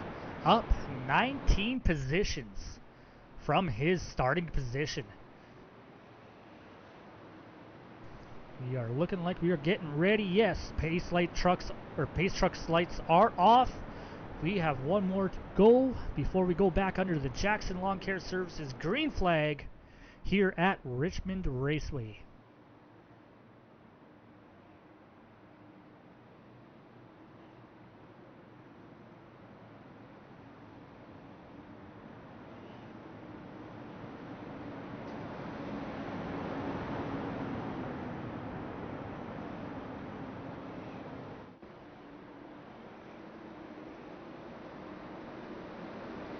Coming through the restart zone, flag is in the air.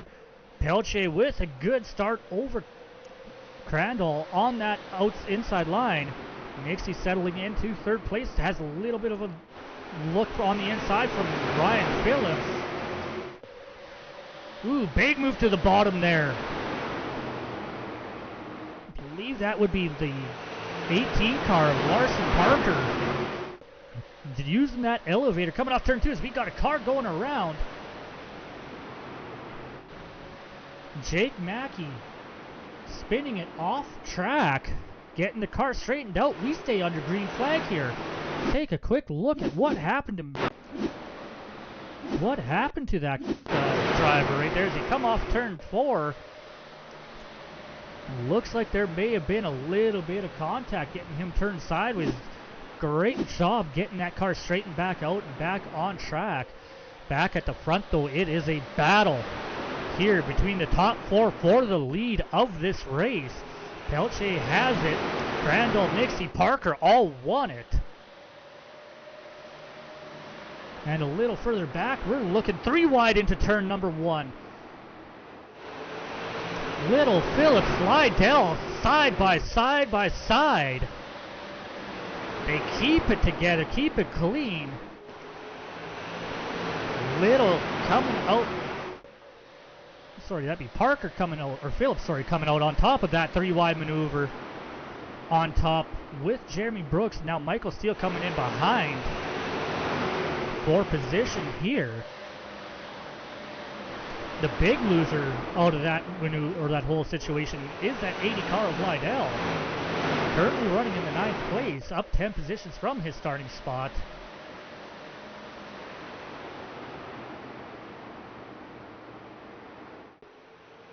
Still side by side back here in the mid-pack. A lot of racing action going on here.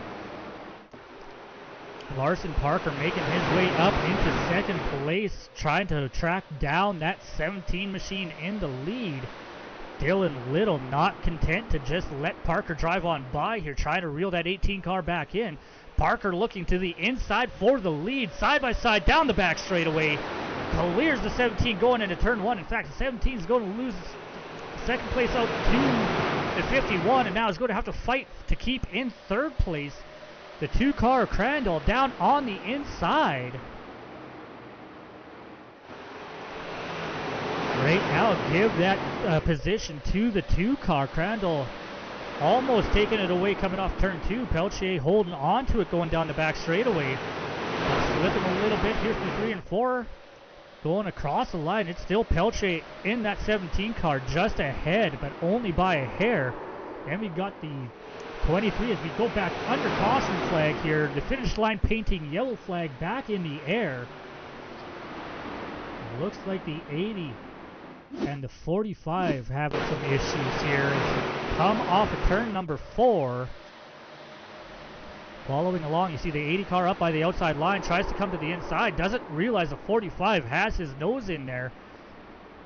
Makes some contact. Both cars go for a spin. The 80 car making some minor to moderate contact with the outside wall. He should be okay. It didn't look like it was that crazy hard.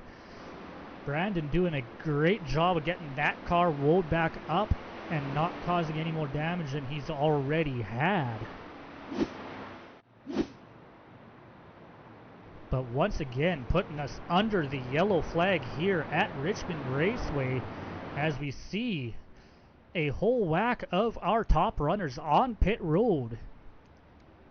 In fact, a good portion of our top lead lap cars are on pit road here. Only 4 cars by looks of it staying out.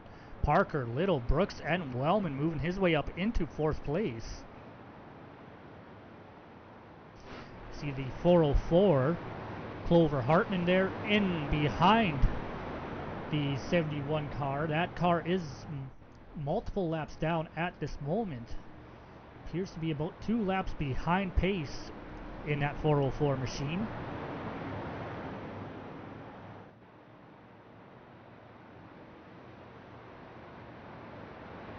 We're crossing the line here this time by. We are halfway through tonight's race here in the iRace for the kids.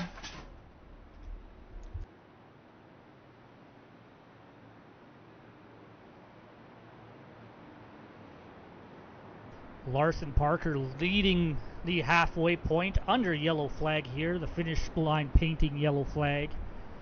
Staying out after a good chunk of the field. Only 4 cars remained on track here.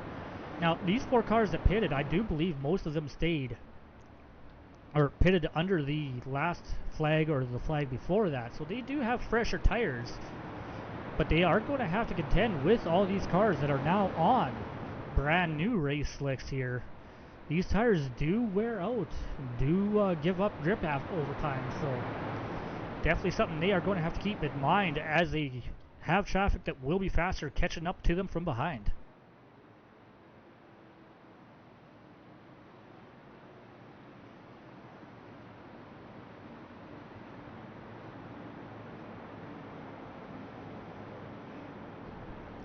The caution lights are out around this 3/4 mile racetrack. The cars are back one by one, double file side by each, all through the field. We will see that pace truck pull off the track onto pit road here, coming through 3 and 4. Larson Parker back in control of this field, going back to the Jackson Lawn Care Service green flag. And there it flies. Parker with a good start. Clears the 51 of Little. Hunter Wellman giving up a position here almost to the 27 of Phillips. Phillips on fresher tires. Remember, our top four did not stay out, or stayed out under that last caution, did not pit. We got a car sideways at the back. And we are back under yellow flag. Ooh.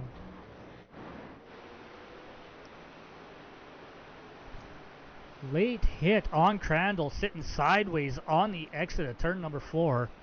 Brings back out our finish line painting yellow flag here. Let's take a look to see what happened to that 2 machine. You see him on the outside there coming into turn number 3. Little bit of contact from the inside. Gets him a little bit of squirrely, sends him up the track into that outside wall. Pretty solid contact with that outside wall. And that was Braxton Clues, who was unable to avoid him coming out of turn number 4, making contact with the side of that 2 machine. It has absolutely been a very exciting race so far. Definitely no shortage of action all around this 3/4 mile racetrack.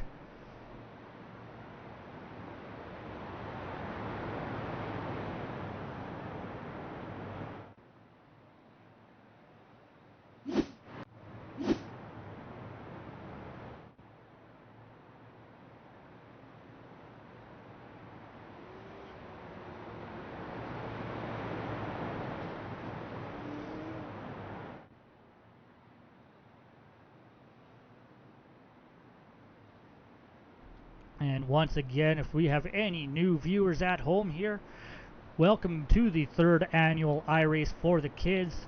We are racing tonight in support of the Jim Pattison Children's Hospital, raising funds to help kids in need with all kinds of medical conditions here in Saskatchewan and Western Canada. And these fellas, so far, they've been putting on a great race.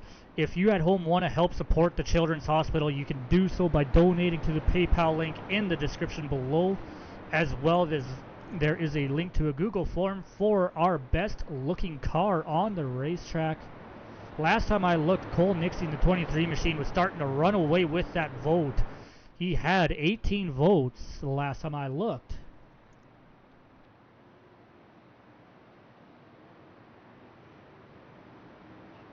Sorry, he had 16 votes last time I looked. But now the 27, Ryan Phillips, starting to catch up with 10. So if you haven't voted yet, make sure you get in there. There are pictures of all of our racers in that form. Go put your vote down for your best looking race car on the racetrack here right now. Getting ready to go back. Green flag racing, double file back up here. Pace truck about to pull off. Larson Parker about to take them back underway. Coming through for the Jackson Lawn Care Service. Green flag. Another good start on that inside roll from the 18 car. Dylan Little making it back down to the bottom ahead of Jeremy Brooks in that 53 machine. Brooks able to slot in ahead of Ryan Phillips. We are single file here for the top 5 cars.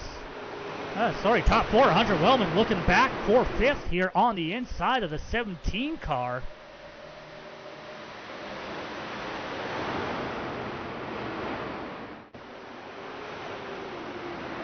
And we are once again back under our finish line painting yellow flag.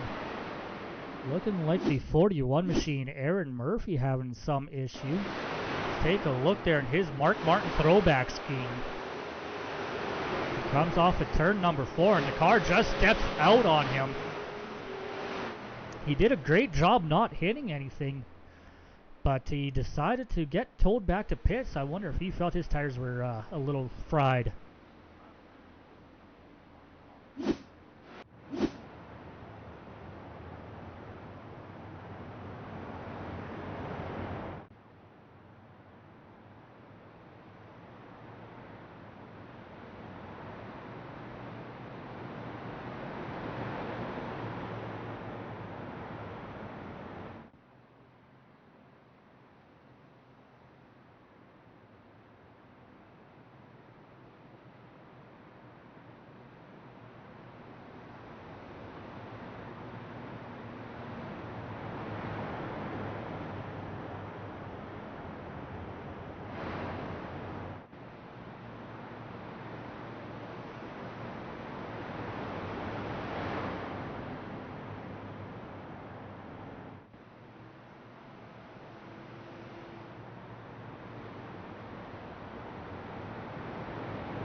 Getting ready here to go back green flag racing. I believe we should get the 1 to green. Oh, no, maybe 2 to green this time by. Should hopefully see the 1 to go next time around. Luckily enough for us, the pace laps at this track aren't too terrible bad. 3/4 of a mile. It doesn't take them too crazy long to get around here, even at pace speed. Didn't see too many takers on pit road in that last site, or this last pit stop.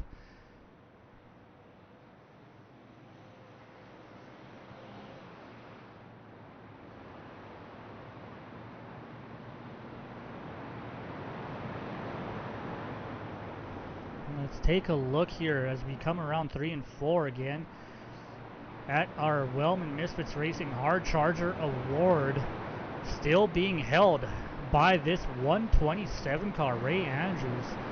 He has been in that hard charger position for a good chunk of tonight's race. Currently sitting 12 positions up from his starting spot in 14th.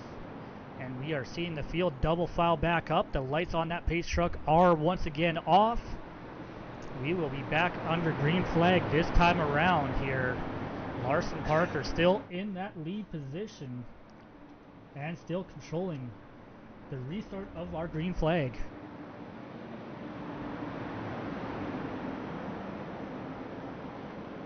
Pace truck pulls off. The Jackson Lawn Care Services green flag is in the air, getting ready to be raved, and there it is. Larson Parker off to another good start there, side by side for second with Jeremy Brooks on the bottom line of Dylan Little. We are back under yellow. These guys are having some problems here. Let's take a quick look at what happened. Somewhere deep in the pack, looks like Ray Andrews in that 127 car.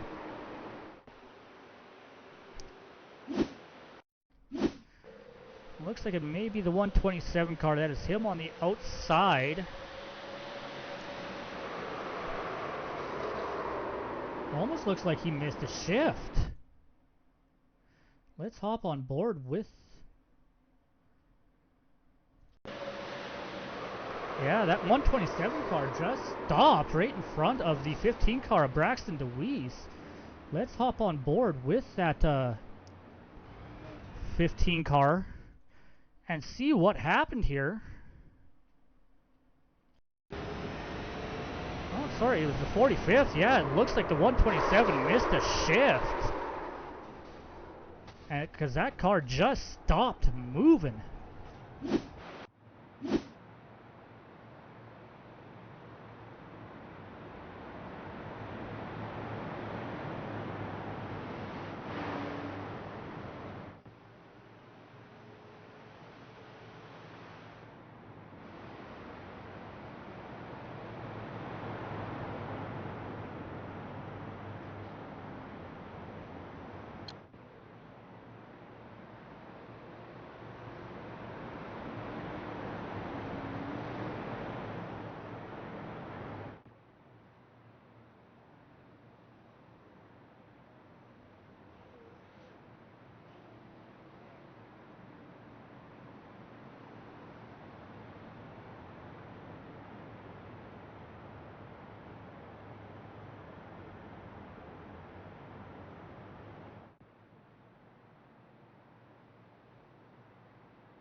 Getting ready to go back green flag and racing once again here.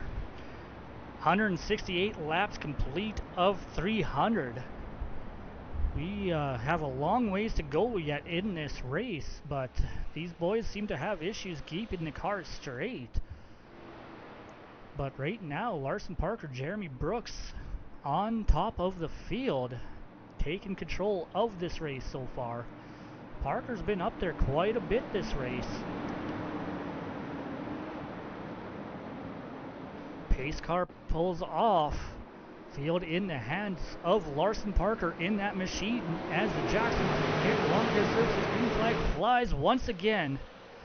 Parker timing those restarts beautifully every time. Jeremy Brooks not ready for that 18 car to take off, and now he's having to try to fend off the 51 of Dylan Little for second place. Able to close that door going into turn number 3. Now we got the top 6 or 7 drivers. So single files. We got Hunter Wellman looking to the outside. That would be Caleb Pelche. Inside Hunter, way wide through 1 and 2. That's going to cost him the position. Cole Nixie now looking to take advantage of that mistake.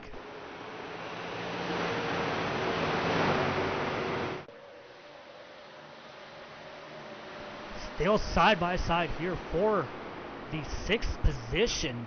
Cole Nixie took it. Wellman on the outside, still battling Michael Steele in the 5 car. Trying to hold on to 6th position now. Sorry, 7th position.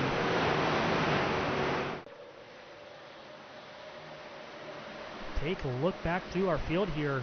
Pole winner Kevin Dick on the on the bottom there, racing for 13th place. That would be the 2 car of Crandall on the outside. The 99 of Devin Boyle in front of him. Devin had a good starting spot, opted to take the EOL for that extra $100 bonus if you can win tonight's race. He has been struggling to get his way through the field. We knew that it wouldn't be an easy task because we practiced lots of very, very close lap times.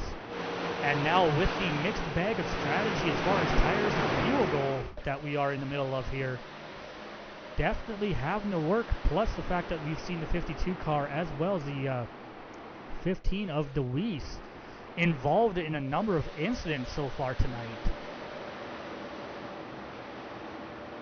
DeWeese back here running in the 16th position, trying to take the 15th away from the 13 car of Mackey. Mackey on that outside, able to hold off.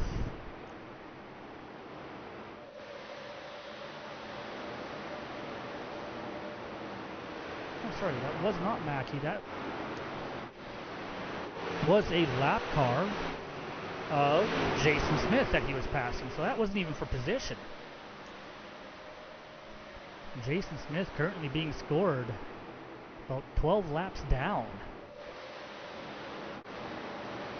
Back up front, Jeremy Brooks was able to take the lead while we were not watching. Dylan Little taking advantage as well as Ryan Phillips over Larson Parker. Larson sliding back quite a ways into the 4th place with Nixie and Michael Steele right on that back bumper cover. Nixie looking to the inside. Parker moves up, is not going to fight too terribly hard here. Parker knows there's a long ways to go in this race. You can end it real quick if you try to fight something that's not going to be a winning battle. Better to fall back a little bit and continue the fight for later. Not to mention, we do know Parker is on older tires than most of the cars behind him here.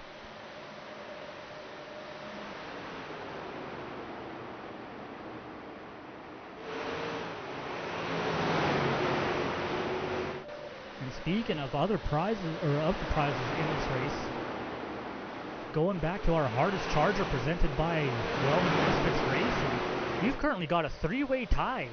Michael Steele, Robert Lydell. Well, now was a 3-way tie. Now Michael Steele made a position up into 5th, and that puts him in the hardest charger position at this moment in the race. But for a moment there, it was a 3-way tie between Michael, Robert Lydell in the 80 car, and Ray Andrews in the 127, all up 9 positions from their starting spot.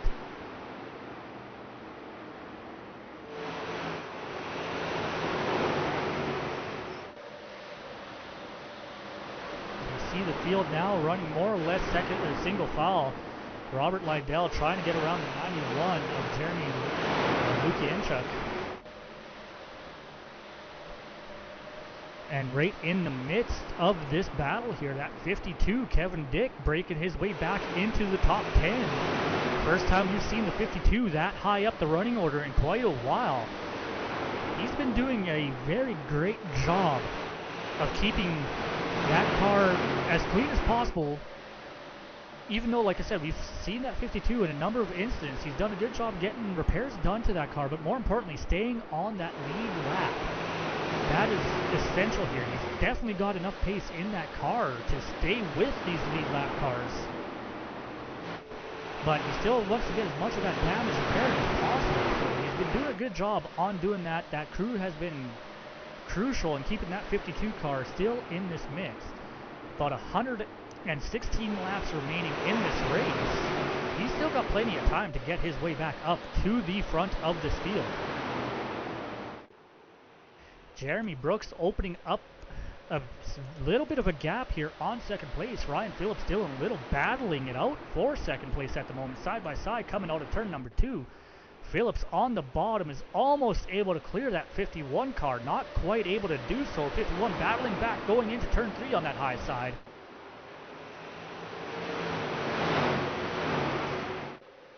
Still side by side across the line. Give the advantage to the 27. But Little not letting that car go.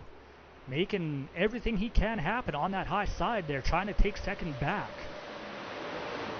A little bit further back here, Cole Nixie running in 4th place. Has that 5 car Michael Steele all over his back bumper.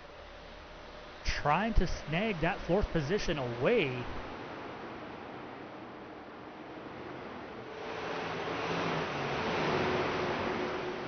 Not able to do so. It is still side by side for second place, however. Somehow these guys are racing side by side, lap after lap, and the lead car, Jeremy Brooks, is not driving right away from him. Right now, the advantage, half a second between first and second place.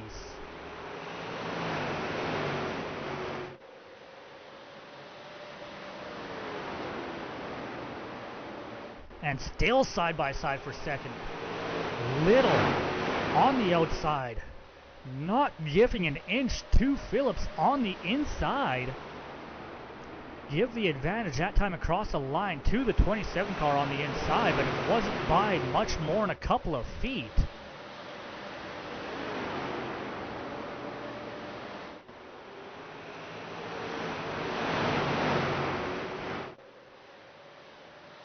Currently looking like we've got about 5 cars off track at this moment.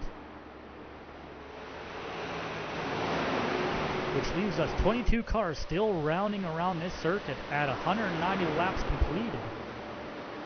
Of 300 closing in on that 100 lap to go mark. And Jeremy Brooks out, slowly starting to extend that lead.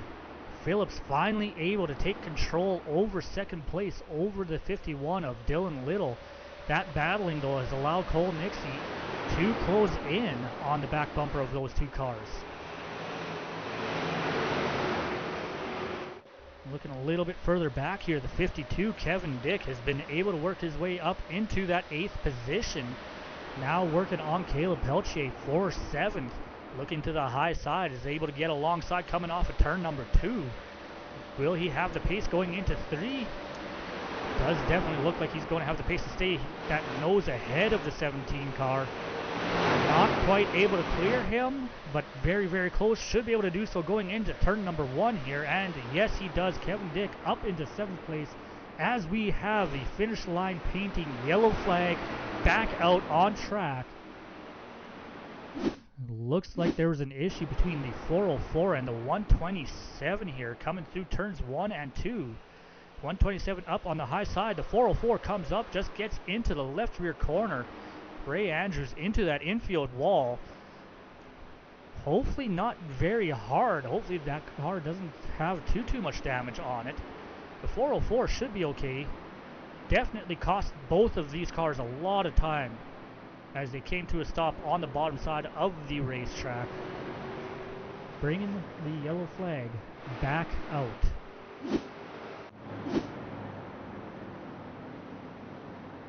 But We've got action on pit road so far. All of our lead lap cars taking to pit lane. In fact, you can make that the entire field on pit road right now for the first time tonight.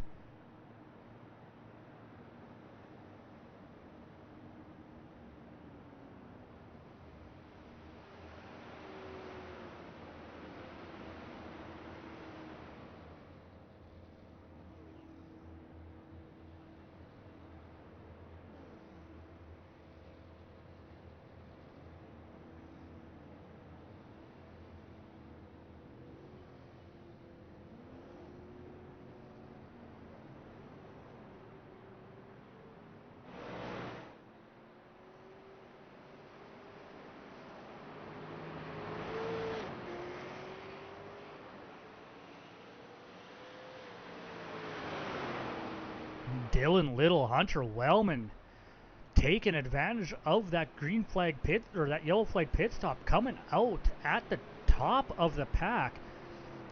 Little in that 51 coming out in that first position. Hunter Wellman in the 71 taking over second place. Great stop by those two cars here. Jeremy Brooks falling down 2 positions. Cole Nixie moving into fourth out of pit road here. Then we have Michael Steele rounding out our top 5.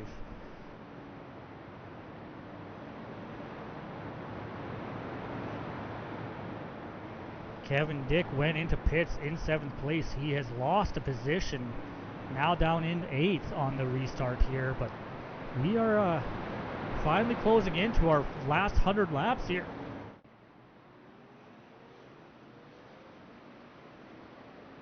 And so far, it has been an intense bunch of racing here. Lots of side-by-side action. Lots of battling it out for position. Perhaps not as much give and take as there should be. But you know what? These guys are battling it out for a fair chunk of change on the line. And that always ramps up the aggression level. Oh, I don't know, about 10 notches? But getting ready for the Jackson Lawn Care green flag here as you see the pace truck pulling down to pit road. Field in the hands of the 51 car of Dylan Little going into the restart zone. Green flag is in the air.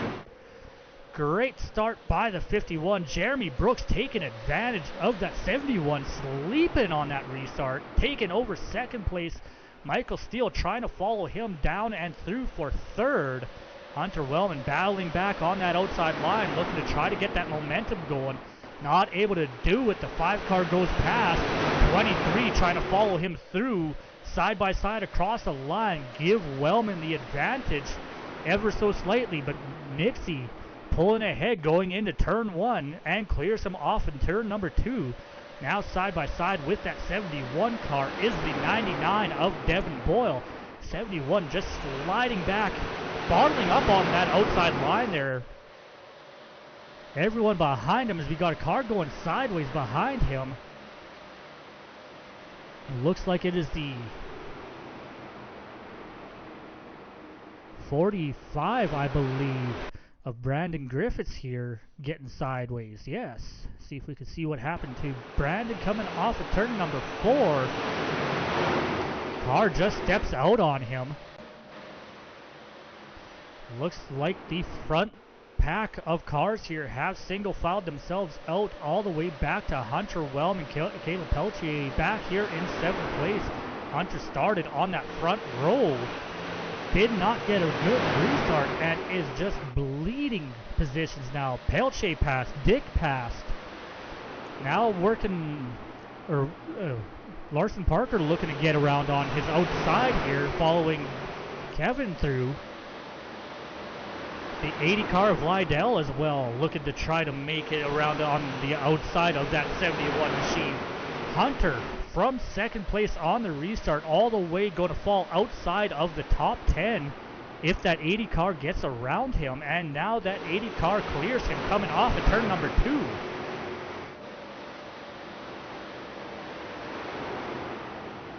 Kevin Dick now back into the 8th position following that 17 car, looking to the outside, right up against that outside wall, across the start-finish line.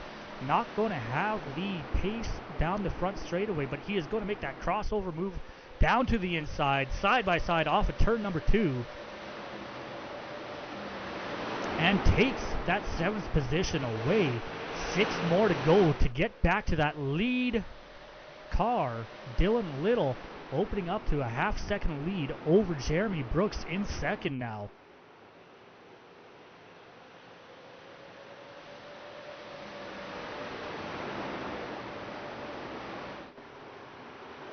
Keeping tabs on our Wellman Misfits Racing hardest charger, Michael Steele, right here in the 3rd place, up 12 positions from his starting position. That's going to gain him the hardest charger award if we were to end the race right now, but we got 95 laps to go yet, and we see Cole Nixie in that 23 machine all over the back bumper of that 5 car trying to find a way around. Back looks to the inside going into turn 1, gets down to the door of the 5 car. Little bit of contact coming off of turn number 2. They keep it straight, keep it clean. We see the 99 getting a little squirrely off of 2 though. Keeps it straight, just barely though.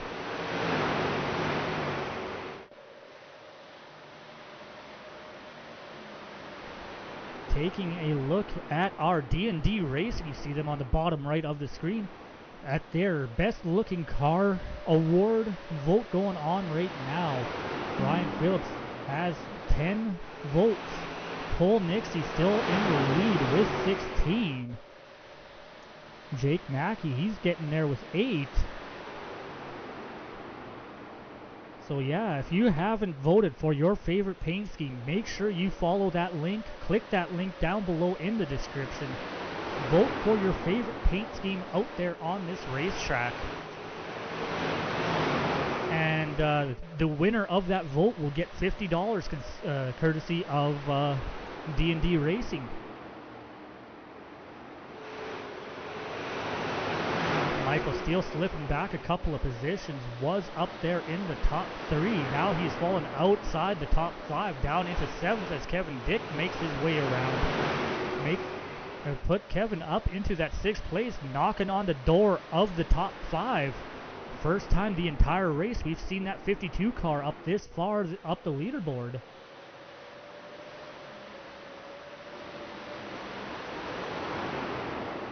But right now, Dylan Little holding about a half-second lead as we are putting the car a lap down there. I'm not quite sure exactly what car that one would be, but Dylan Little in the lead, half-second ahead of Jeremy Brooks in the 53 machine. Cole Nixie holding on to 3rd. That would be the 90 of Javier Gonzalez that they are working around on the outside. Devin Boyle moving his way up. He's up 4 positions from his starting spot in the 4th position.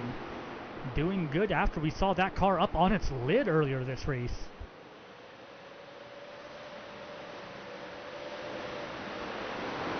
All of these cautions allowed that 99 car to take advantage of the free pass, get back on the lead lap. Now he is racing up here in the top 5 with all these boys.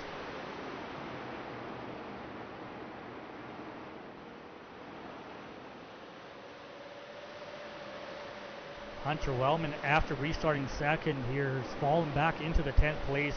Kind of stabilized in that 10th position right now, just behind the 18 of Larson Parker. But can't really breathe easy at the moment. Jake Mackey not too far off his back bumper either. But Mackey getting a little bit of a competition here from Peltier. Peltier down to the inside, taking that 11th place, or trying to.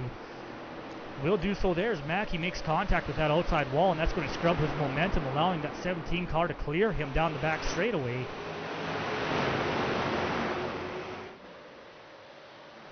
Right now, looking like we got 14 cars remaining on the lead lap, 16 cars on the lead lap.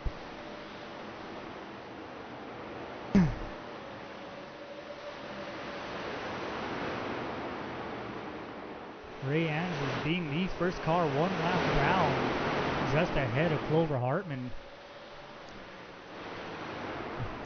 Andrews has a solid gap ahead.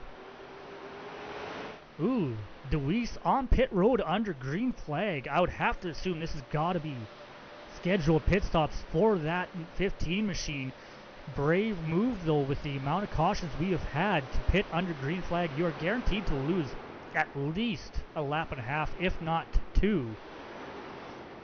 And cautions come out, it may not be the end of your race. We saw Hunter Wellman do the same thing, pit under green and make his way back onto the lead lap, but you need the cautions to fall in your favor.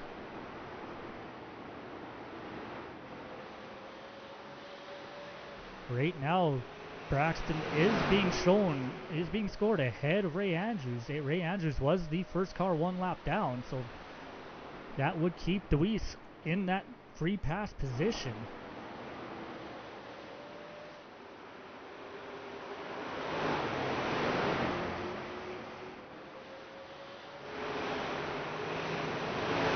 Looking back at the 52, Kevin Dick now inside the top 5. First time all night here since the start of the race. Working hard on that back bumper of the 27. Ryan Phillips trying to take 4th place away. Not able to get inside there going into turn number 1. They've got lap traffic. That's a 404 they're working on the inside of right now. That's going to allow Dick to catch back up. Close that gap just that much more going into turn 3. Phillips able to keep that position so far, but we know that 52 car, that car has got some serious pace behind it. He has patiently been working his way back up through the field.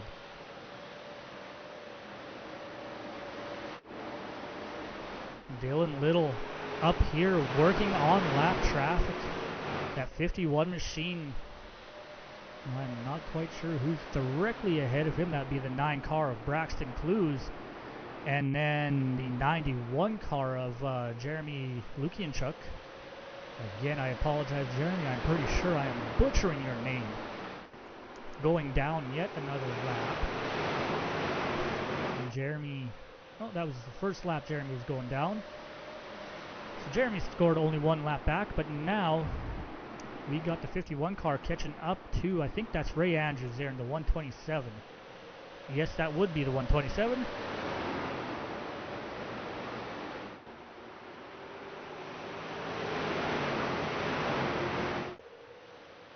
Dylan out to the biggest lead he's been enjoying so far this race. 1.1 seconds ahead of second place Jeremy Brooks. Brooks now having to contend with that lap traffic that we just watched Dylan go through. Something we haven't seen all race this night. Lap traffic can change the complexion of the race in a heck of a hurry. You see a little bit of contact back there. I think that was, yeah, that was the 52, Kevin Dick, making a little bit of door-to-door contact with the 27 of Ryan Phillips. Giving 4th place to Kevin. Kevin slowly working his way up now. He's got the 3rd position in his sights. Cole Nix is right in front of him.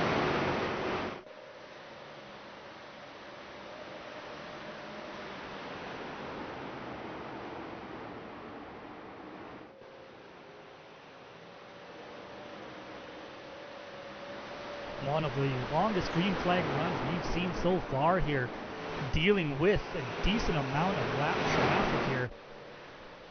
Jeremy Brooks trying to chase down, trying to close that gap back up to Dylan Little, but it's now 1.5 seconds between those two. Cole Nixie another second behind Brooks, not able to get through the lap traffic as efficiently as those 2 cars ahead. In fact, now we see him getting pressured by the 52 car. Kevin Dick looking to take the 3rd place away from that 23 machine down to the inside of turn number 1. Kevin should have him cleared coming off of 2, but Nixie with the momentum on the high side is going to stay side by side down the back straightaway. Kevin able to close ahead and just close the door on that 23 machine. That battle for 3rd place has allowed that 27 car to close back in on these 2 cars. And in fact, Devin Boyle is right there with these guys, as well as Michael Steele. Got about 4 or 5 cars all under a blanket here, fighting their way for 3rd, 4th position, as well as a couple of lap cars in the mix. See a lap car getting right up to the outside wall, slowing down, letting these lead lap cars get around them.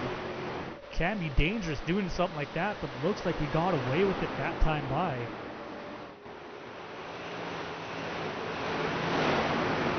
See if we can take a look back here.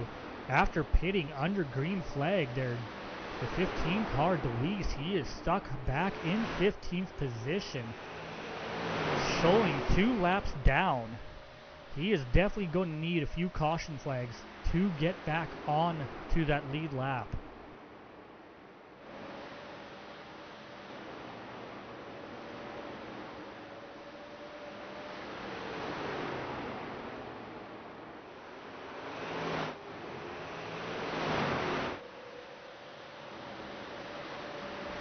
Right now, though, Kevin Dick looking to close into second place there. He's got a lap car that looks like the 8 car of Jason Smith in between to work his way around. Jason moving to the higher line. He knows he's not part of this race. He's not going to be battling these guys too hard. Oh no, DeWeese back on pit road. That is not going to do any wonders for that 15 cars race tonight. That is pretty much going to put him out of contention. Pulling on a pit road, you're going to lose at least 1 lap minimum if you're crazy fast.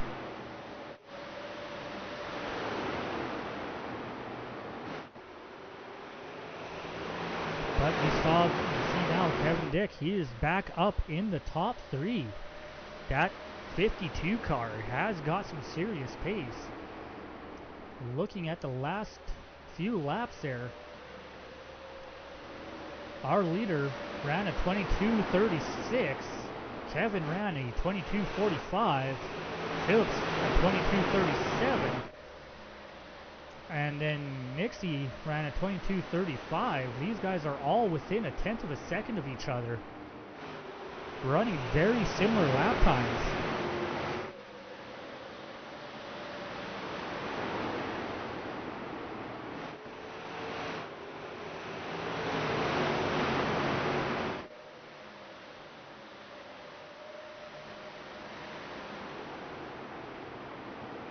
And if you're just joining us here in tonight's race there, I am Tom Quiring. I'm calling this race here from the booth here in Saskatoon, Saskatchewan. This is the 3rd annual iRace for the Kids, proudly supporting the Jim Pattison Children's Hospital Foundation here in Saskatoon, Saskatchewan. It is a brand new facility here in Saskatoon, just opened up a few years back here now. And they are a premier children's hospital here in Western Canada, providing medical aid to all kinds of children with varied medical needs. And we're racing here to help those children out. So if you want to donate, if you want to make a difference in a young child's life that's facing medical difficulties, you can do so by donating at the link in the description there, that PayPal link. That one will go to me. It will be donated directly, 100% in its entirety, to the Jim Pattison Children's Hospital. As well, D&D Racing has sponsored $50 going to the best looking car in the field. If you have not yet voted, follow that link to the Google form. It's got a picture of each and every one of these cars out here on the track that started tonight's race. Put your vote down for what car you think has the best looking car. The driver with the most votes will take a $50 paycheck home courtesy of D&D Racing.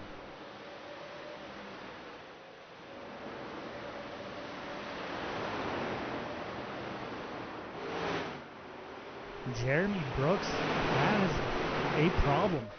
That 52 car, lap after lap, has been getting bigger and bigger and bigger in that rear view mirror. It's going to be a challenge for that 53 car to hold that 52 behind him for 3rd place as these laps start to wind down. Dylan Little, though, 2.8, almost 3-second lead over Brooks, who's slowly been falling off. They haven't had to deal with lap traffic for a little bit. In fact, we just saw Dylan Little. He is working on a lapped car there. That would be the 15 of Deweese, I believe. Yes, it would be. Deweese not having the race he would have liked to have had after qualifying on the outside pole, opting for the EOL to take advantage of that potential extra $100 paycheck. You see the 90 car of Javier Gonzalez moving to the outside of turns 1 and 2, letting our leader go past. We know this 15 car, going back to talking to about Deweese, he had issues, he had a whole whack of damage done to that car and had a fair bit of repair work to be done. And in the last 40 or so laps, he has visited pit road twice under green flag, effectively ending his race. But race leader Dylan Little not really able to close that gap on the 15 car right now. In fact, the 15 car running a faster lap time than our race leader the last time across the line.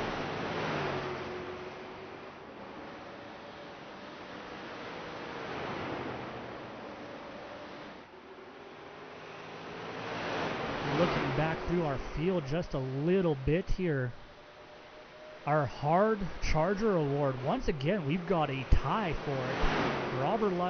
Robert Lydell, that 80 car, currently up 11 places in 8th position, and Ray Andrews up 11 positions as well in 15th in that 127 machine. Right now, the tiebreaker would go to Lydell as he has a higher finishing position. But both of these cars doing an amazing job of getting through the field, gaining some positions, and doing so, whatever driver wins it will take home an extra $75 courtesy of Wellman Misfits Racing. Sponsored by this fellow right here, Hunter Wellman, in the 71 car. We saw him on one of the more recent restarts start on that outside pole position, but he fell like a rock over the first few green flag laps. He has settled himself out in 9th position here, up 2 from his starting spot, with a comfortable lead over 10th place of Larson Parker, who we saw lead a good portion of the first half of this race. We are now within 50 laps to go here. Dylan Little still extending that lead over Jeremy Brooks, who has so far managed to keep that hard charging 52 Kevin Dick behind him in his rearview mirror.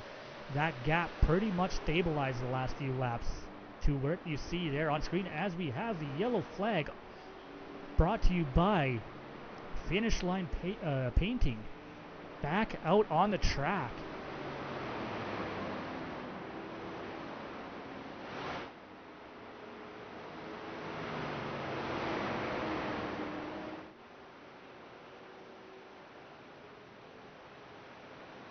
Let's take a look. It looks like the 18 car, Larson Parker, having some issues coming into turn 1 and 2. Gets off of turn number 2 and the back end just stepped out on him. Good job locking it down and not getting into the wall. But that brings out the Finish Line Painting yellow flag once again. And this, yes, this is going to make this race even more interesting. Less than 50 laps to go. Pretty much all of our cars still on the racetrack on pit road.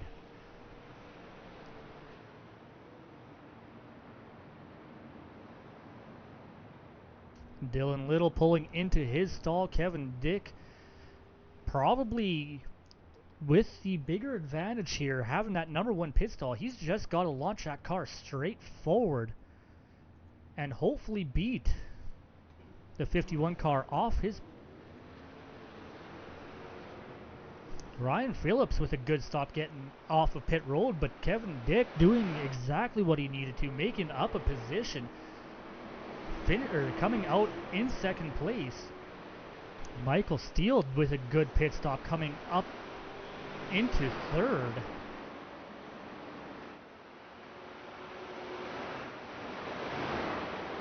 .45 laps remaining in tonight's race.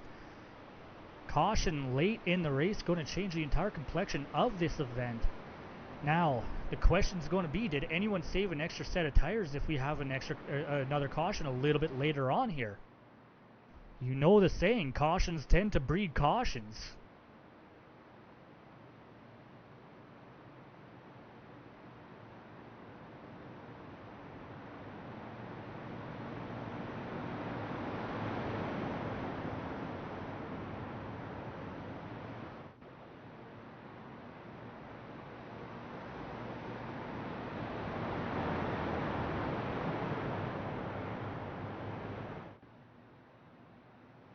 Once again, though, while we are under caution, why don't we take you through our sponsors one more time here.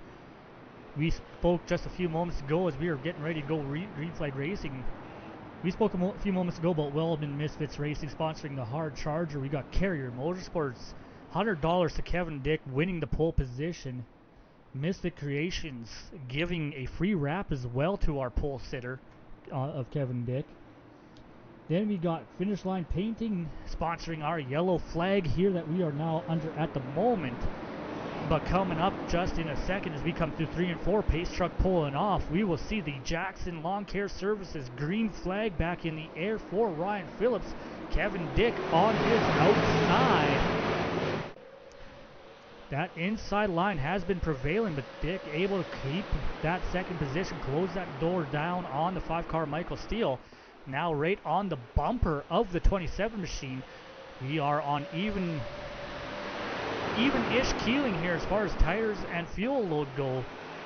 Going to see who can make what of this right now. We know that 52 is fast. Can he get around that 27 car?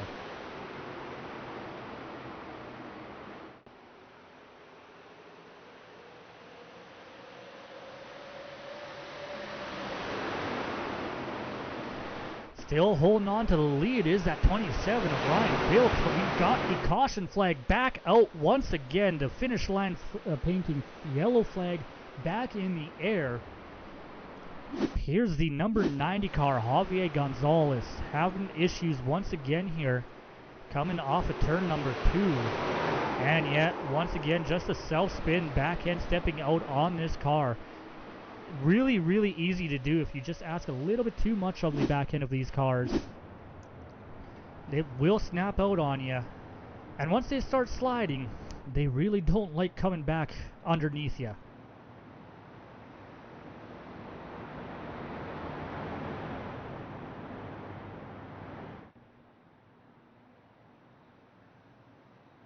But continuing on with our list of sponsors here, seeing as we got the time to finish going through them here. Kid Mods Canada, you see them on the bottom right of the screen right now. They are sponsoring our white flag, 1 lap to go tonight. Then we got Astro Towing sponsoring tonight's post-race show. And Falcon Graphics, you just saw their logo pop across the screen. They came on board. They designed our amazing logo you see in the bottom left. They are our official graphics partner of the iRace for the Kids.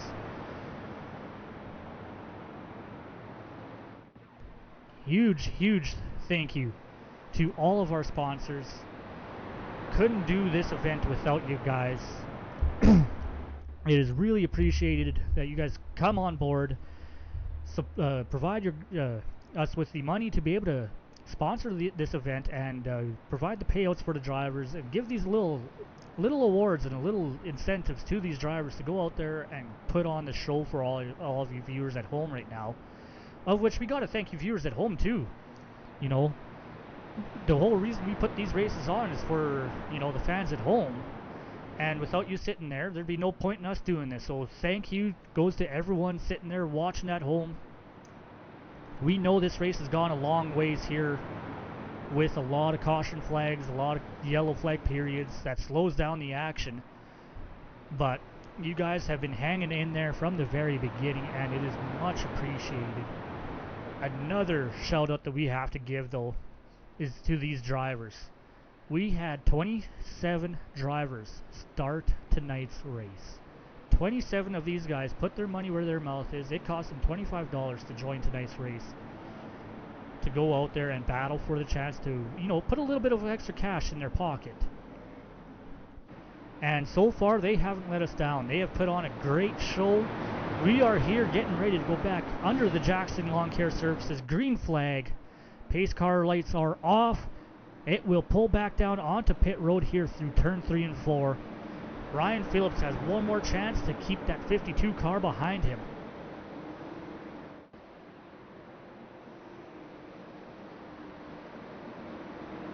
Green flag back in the air. Once again, Phillips with a good start on that inside. Kevin is able to close that door on. That would be the 51 of Dylan Little in third place with Nixie on his outside. Michael Steele in behind both of them.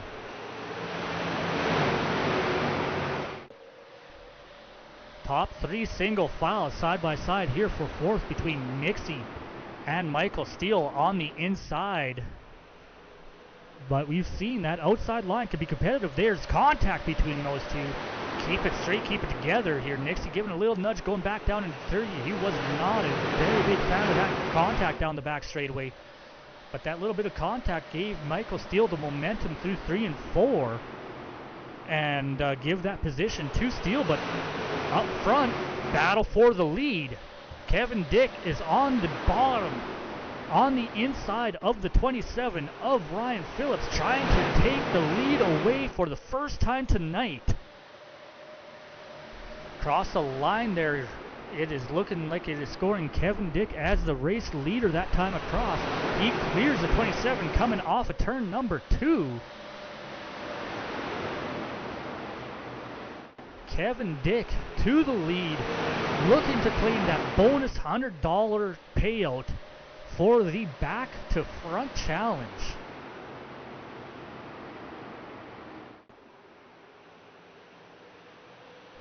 Looks like most of the field has single filed out here. But right now, let's take a look here at our hard charger, who is currently being held by Michael Steele, up 11 positions in fourth. Let's take a ride along with that 5 car as we see cars side by side just ahead of him. That is the 51 and 27 of Ryan Phillips and Dylan Little. Side by side here for second place. Kevin Dick starting to open that gap up. But Ryan Phillips, after restarting in the lead, he is lost. Now down into fourth place. Michael Steele give him third. Dylan Little in second. With laps winding down, 31 left on the scoreboard.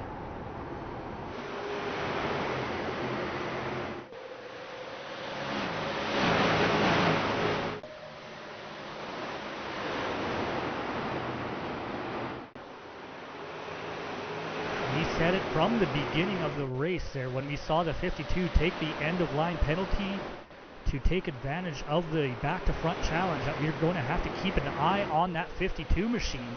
He's won both iRace for the kids so far. He is looking to go 3 in a row, and he has definitely got the car to do it, coming from the back to the front multiple times in this race, working his way through the field. And now he is way out in front and opening that gap up.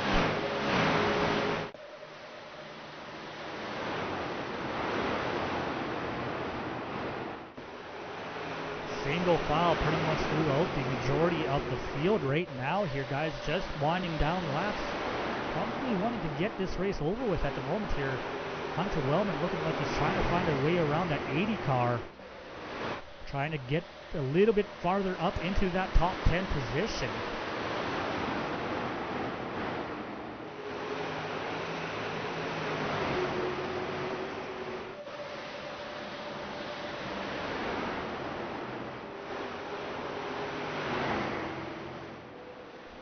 Looking a little further back here, we got Braxton DeWeese.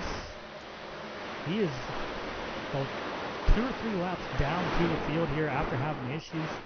Ray Andrews here, multiple laps down as well.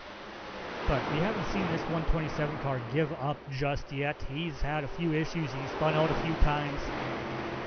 He is definitely not giving up. You know, I have decided this year that I'm going to give a couple of shirts to the winner to the hard charger and to someone that I decide had the hard luck award.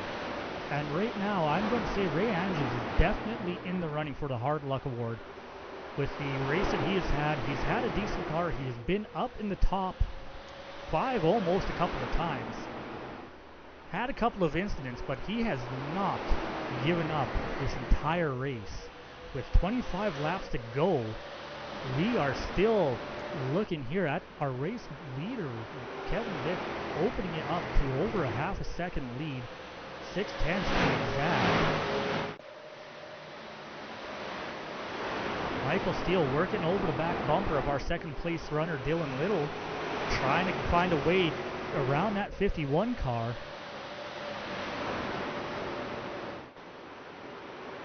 51 running just a little bit higher. Michael looking to get that nose down to the inside. Can he get down there for turn 1? Looks like he's going to do it. Yes, he's got the bumper down there. He's looking to take second place away. Moves that 5 car up into second. Does he have enough to take the battle here to race leader Kevin Dick?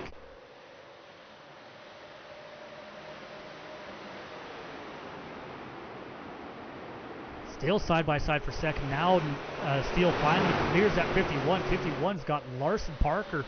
We haven't seen that 18 car very much lately, but now that 18's back in it. Back up into the top 3 behind the 5 car here. Looking maybe even to try to take second place away from Steele. Down to the bottom here through 1 and 2. He is side by side coming off of turn 2. They almost make contact. Very, very, very close, if not making contact off of turn number 2 here.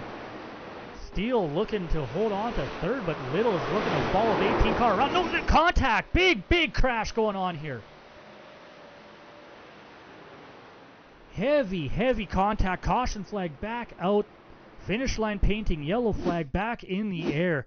Heavy contact for the 5 car into the outside wall as the 5 car and the 51 makes some heavy contact, or light contact, turns the 5 car hard into the outside wall.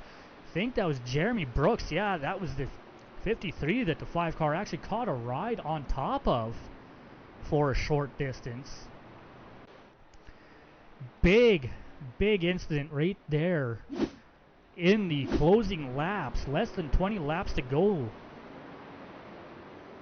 Now, do these drivers have anything left?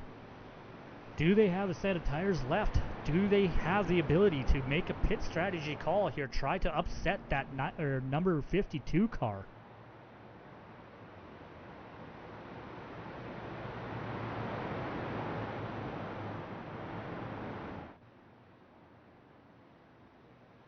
Looks like the back half of the lead lap coming onto pit road. Hunter Wellman, the first car coming down pit road. 19, 18 laps to go here. This may change how this race is going to turn up. These guys, if they have fresher tires, we see right side tires going on the 71 car. And it appears he is getting left sides as well, so he's getting 4 fresh feel goods on that race car. Going to have to keep an eye on this 71 car, see if he can work his way back up through the field in these remaining few laps.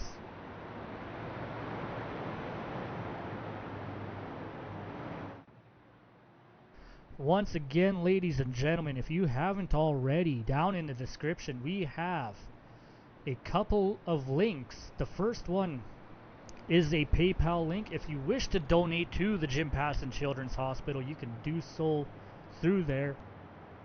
And the entire donation will go to the Jim Pattison Children's Hospital through the iRace for the kids. The other one is the DND Racing Best Looking Car Award. You can go into that link. It will take you to a Google form and you can vote for what car you think is the best looking race car on the racetrack. Right now, Cole Nixie, 20 votes, way out in the lead in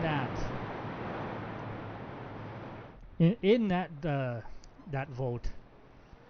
He is over double the closest person to him. which was Ryan Phillips in that 27 car with 10 votes.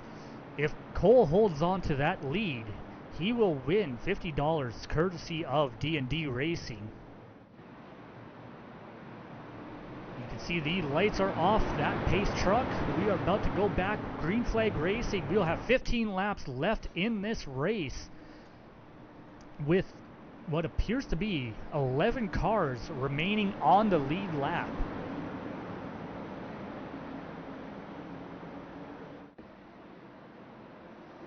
Pace truck is off. Field in the hands of the 52 of Kevin Dick. Green flag in the air, brought to you by Jackson Lawn Care Service. Great start by that 52 car. The 18 almost kept up with him for a little bit, but fell back to second here. Now trying to have to hold off that 51 car, Dylan Little. Cole Nixie back up here in the mix. In fact, he is down on the outside of the 51 car, got his nose just ahead. He is able to sit up his way up into third.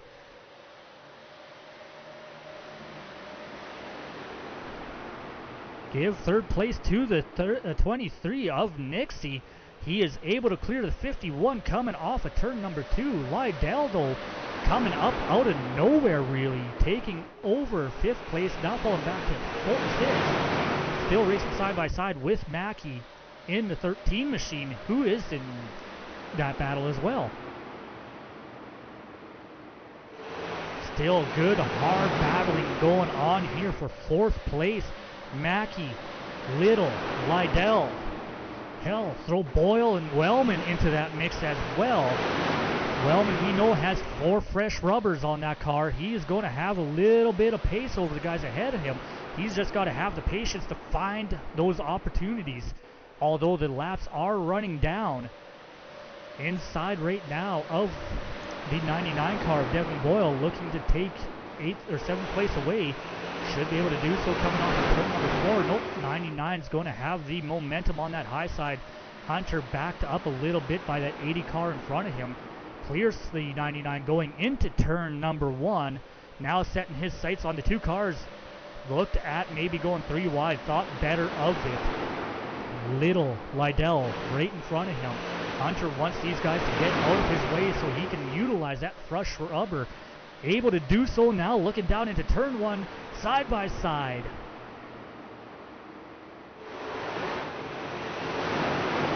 Fifth place for Hunter Wellman. Cole Nixie fighting still for 3rd place over Jake Mackey. And, well, that would be a lap car of DeWeese in that mix as well. But give Mackey 3rd place. Nixie holding on to 3rd, still side by side with the 15 car. 15 car, remember, he is multiple laps down. He is not a factor in this race, but now we got Hunter Wellman with those 4 fresh tires coming up, catching up to these guys. He is running the fastest lap times short of Larson Parker. Larson Parker slightly faster than our race leader Kevin Dick right now, but Dick's not going to give up that position easily, not now with only 8 laps to go.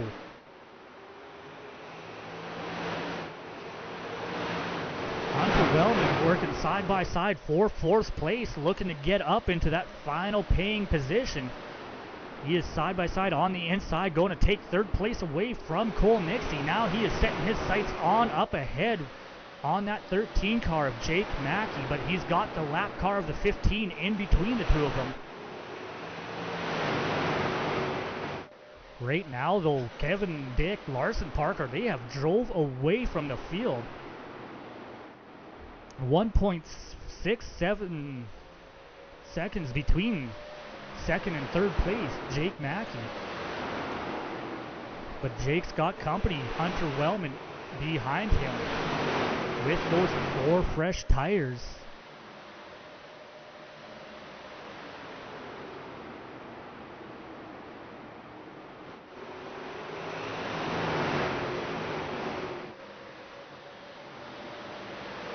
Looking to take 3rd place here. He is on the back bumper. 5 laps remaining in this race. Can Hunter get around 3rd place? He is looking to the inside, going into turn number 1 here. Side by side for 3rd. Utilizing those 4 fresh tires to try to get around the 13 car. Still side by side coming into turn number 3. Mackey slid a little wide on the entry. Gives Hunter the advantage on entry, but takes that momentum coming off of turn number 4. Hunter's going to clear him for third place going into turn number 1. Those 4 fresh tires helping Hunter out, but it looked like Hunter got into the wall just a little bit. That's going to let Mackey come back to him on the inside. Coming off turn number 4. Hunter hopefully hoping to hold off that 13 car, able to get the momentum, clear the 13 car back down into turn number 1. 2 laps remaining. Kevin Dick opening the gap up though on Larson Parker coming into turn number 3. He has some lap traffic just ahead of him. White flag. The Kid Mod Canada white flag in the air. Kevin Dick one last time around this racetrack, and he will three-peat the iRace for the kids, passing the lap car of Javier Gonzalez. Easily going into turn number 3. No challenge from behind. Kevin Dick will come off at turn number 4 and go 3 in a row in the iRace for the kids. Larson Parker giving him all kinds of trouble on the back, but holding on to second. Hunter Wellman, pit strategy, bringing himself up into the 3rd position. Jake Mackey finishing in 4th. Brandon Griffiths holding on to 5th place in that 45 car. We saw him having some issues throughout the race. Holds on to the top 5. Cole Nixie in 6th. Robert Lydell, the hardest charger in tonight's race, up 12 positions. In fact, he tied Ray Andrews for the hardest charger. That tiebreaker is going to go to Robert for finishing higher in the finishing order. Finishing 7th. Devin Boyle holding on to 8th place. Andrew Crandall in that 2 in 9th. Dylan Little in the 51. Had a really solid run going throughout the last half of that race, and ended up finishing in 10th. Then we see Jeremy Lukianchuk, Michael Steele, Braxton DeWeese, Ray Andrews, Clover Hartman, Javier Gonzalez, Jason Smith, Ryan Phillips, Jeremy Brooks, and Braxton Clues rounding out your top 20. Guys, that was an intense race. A lot of action. All kinds of things going on at the front, at the back.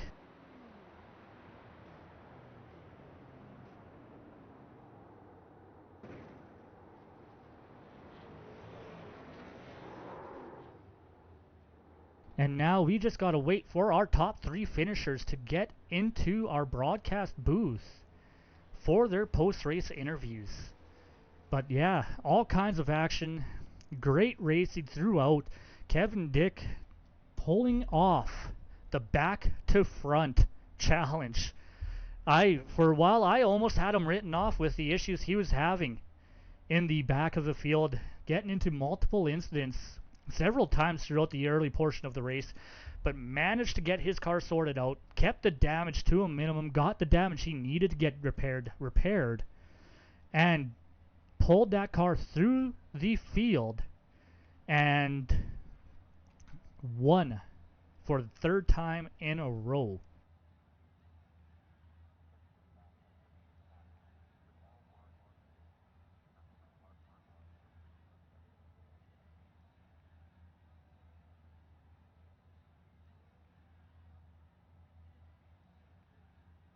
We are still waiting for our top 3 finishers to make it to the broadcast booth here. May take them just a few moments because some of them may or may not have been in the Discord channels for said broadcasting. But I see we've got our 3rd place finisher, so we can definitely give it a start here. After a great pit call, holding on to a set of tires, Hunter Wellman working his way through the field in the final 15 laps to pull off a podium finish. Hunter Wellman, great race. All right, thank you very much. What was going through your mind there? You know, we had quite a few cautions. You for the most part managed to keep that 71 machine, that throwback paint scheme to your father, fairly clean throughout the race, but you did definitely have a couple of issues. What was going through your mind throughout the race there when we were having all those yellows? Honestly, my butt has been hurting for the past 2 hours. And I don't do very well with these longer races, and by about 150, I was just thinking about the end game, just focused on those last 50 laps and how I was going to tackle it. But I knew from last year and from the beginning of this race, guys like Kevin and Larson, I don't have the speed and experience that they do in these cars. So if I was going to beat them or have a shot at beating them, it was going to be off the strategy. So I ended up, I think in the first 200 laps, I'd only pit for right sides twice and left sides once. Then I want to say I used another set of tires around lap 200 or 250 or so, which gave me two tires. One set I used that last 15 laps there, and then I had a reserve set in case an overtime came out. Well, and we definitely saw you play the strategy game the entire race through. You know, you're one of, if not the last car to pit road in that first cycle, and you did so under yellow. And normally that's a death sentence, but you managed to take advantage of all those cautions to get your laps back. Yeah, around lap 50, I was thinking to myself, man, it would be really cool to have this thing, lead a lap. I wasn't too worried about the strategy. I thought I'd have more cautions to save myself. I think that first stretch of cautions there, I still had like 30-ish laps to go, so I didn't think it was super necessary to pit, but it did end up biting me a little bit. But it, more than anything, I wanted to have my car lead a few laps in the race. So I caused myself a little bit there, but I got to have a cool moment to put on Facebook. Absolutely, you know, you did put that car out front. It was a bit of a bold strategy choice, but it definitely paid off in the long term, giving you the extra set of tires here towards the end that propelled you up into that third place finish. Yeah, my heart was pumping these last 15 laps.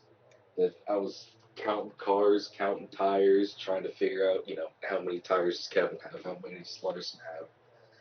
Then, and like I said earlier, I knew I would have to have either crazy track position or really good tires at the end to stand a chance. So with 15 to go, I saw my opportunity. I ducked down, put a little more fuel in it in case we went to overtime. Put four tires on it. I came back out. I think I only lost a couple of positions, so that didn't hurt me too bad.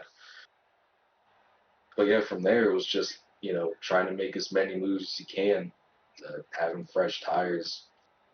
Trying to make sure every lap is perfect, trying to make every pass without scrubbing your right front or your right rear. I was getting a little nervous there with Jake. I think coming to like two or three to go, I passed him and then immediately gave the position back, and I was like, shoot, that just cost me the podium. Well, But luckily those fresh tires came in clutch and got you back around. yeah, tire strategy really helped me out tonight. And how concerned were you when you had to make that green flag pit stop? You know, it's a pretty much a 2 lap sentence here at Richmond with how long it takes to actually change tires. How concerned were you knowing you're going to go at least 1.5, if not 2 laps down? I knew I heard when I went in that I was really hoping for another caution there. Excuse me. But I came in not wanting to do any green flag pit stops, and I think I was one of the few cars on the lead lap to actually go down during green. But I knew it would cost me a lot, and I didn't want to do it. But when I went, I had maybe half a lap left in the tank. I held out as long as I could. Well, you definitely held on. You played the strategy game all night. Put on one heck of a show in those closing laps coming from, I believe you restarted in around the 11th position. Had a lot of traffic to get through, but those 4 fresh feel goods, they must have felt good. Yeah, I started 11th in the race, and it took me 285 laps just to wind up 11th with some fresher tires. Oh It well. really felt like It really felt like I did 300 laps in about a minute there. Well, you definitely put on a show, Hunter, there, and I want to start off by thanking you, Wellman Misfits Racing, for sponsoring the Hard Charger Award, which went, to, if I remember correctly, to the number 80 car after he tied with Ray Andrews for gaining 12 positions throughout the race. Well, thank you very much. To those at home, I have a sim racing team called Wellman Misfits Racing. I co-own with Justin Walbring, who unfortunately did not finish tonight's event. Uh, I was racing a mini stock race in Oswego. Me and Tom made a little bet if I could come from the back to win. I'd get a slot or I get a sponsorship slot. And I think I wrecked out, but Tom, out of the goodness of his heart, allowed me to do it anyway. Well, we definitely needed some sponsorship, and it was a great way of adding a little bit of a promotion to your race team. Yeah, thank you very much. And speaking of sponsorships, I'm sure you got a few names on that throwback scheme of yours that you want to give a thanks to for helping you out here tonight. Oh, most certainly. First off, I want to thank you and Sam personally. You for doing the broadcast and putting all of this work into the race and getting sponsors for it, and Sam for making sure we had a race go smoothly tonight. We did have a few cautions there, so it was nice to have someone directing everything. And then I want to thank iRace for the Kids, the race itself. iRace for the Kids will be sponsoring my go-kart team, Wellman Racing, for this season. You can find us on Facebook, YouTube, TikTok, and wherever else. And then I'd like to thank RJB Automotive, Disabled American Veterans, Captured in Stone, Hairstyles with John, Buckeye, Wendy Baker, Hair Together, iRace for the Kids once again, the Mahoning County Career and Technical Center, the Valley STEM plus Me Too Academy, Prince by Chelsea, and lastly, Wellman Misfits Racing. All right. Well, congratulations on the hard-fought third place finish there. I can't wait to see what happens next year. Thank you very much. I look forward to being back. All righty. Well, we'll have to see if we can pull up our second place finisher here. Mr. Larson Parker in that number 18 car. Up and down day for you, but you pulled all the stops out there when it actually counted and finished second. Yeah, I felt really good for about the first 140 laps. Then I got a little bit of left front damage, and it was like a parachute dragging me down through the field. So I didn't know if the right side tires were going to work and last, but I'm glad they did, and I was able to pull something out. And we definitely saw, I spoke with Hunter a little bit about this. We saw a lot of cautions throughout tonight's event. We kind of halfway expected, it is a short track after all, that there be some issues, a little bit of contact.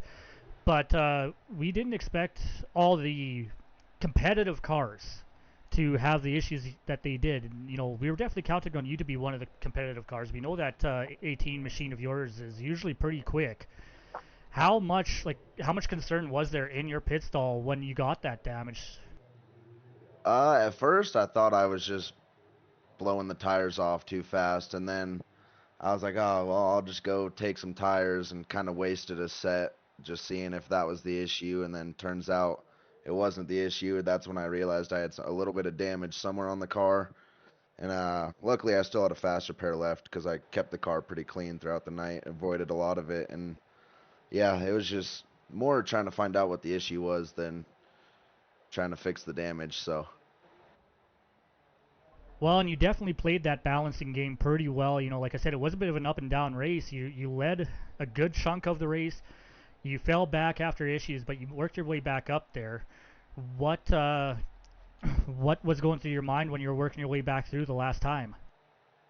I was just hoping I could keep the right front tire on it because I was giving it everything the car had pretty much, and that was the only concern I had was blowing the right front off of it. I know everybody had a set of tires left besides me, so that was my biggest worry.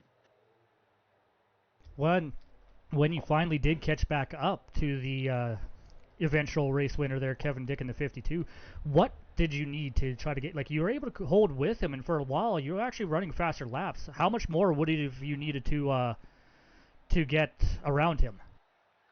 I think I should have taken more left side tires throughout the race because after the race my left rear was pretty burnt up because I only took left sides once, so I still had an extra 4 sets of left side tires sitting in the pit stall. But I think that probably would have helped me out a little bit. But at the end of the race, I was just overdriving it, trying to get the win, and bounced off the wall with like 5 to go, and that's when I knew it was over for me, and I was just hanging on to P2.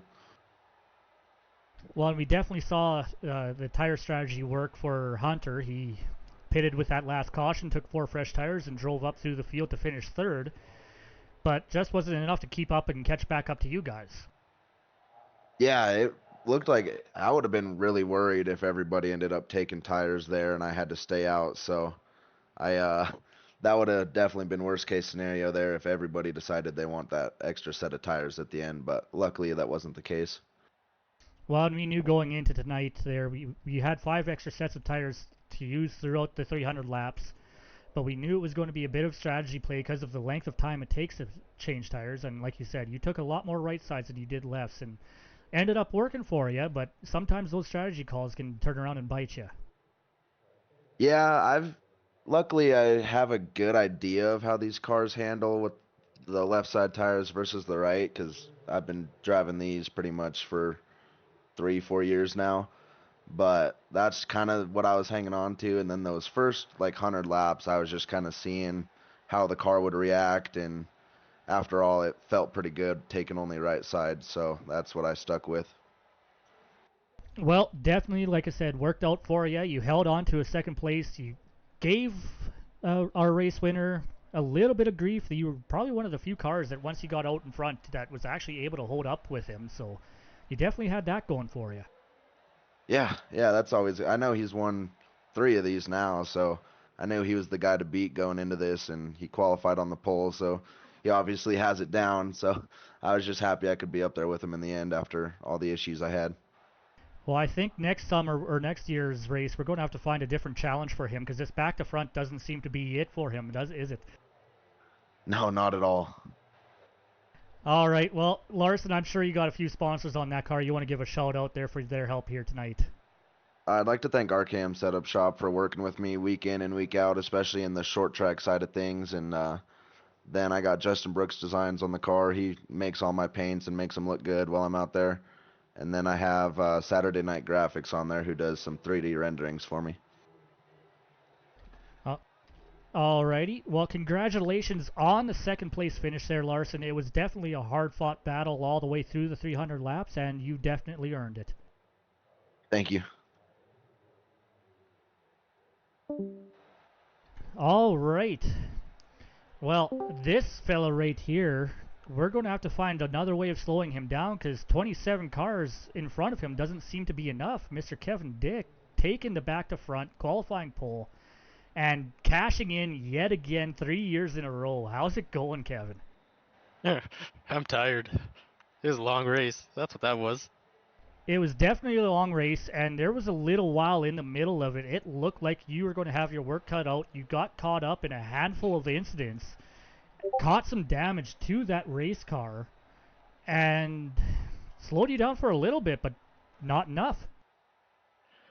No, that first half was, I don't know. I'll compare it to Kyle Larson's Coke 600 a couple years back. First half of the race was just trash.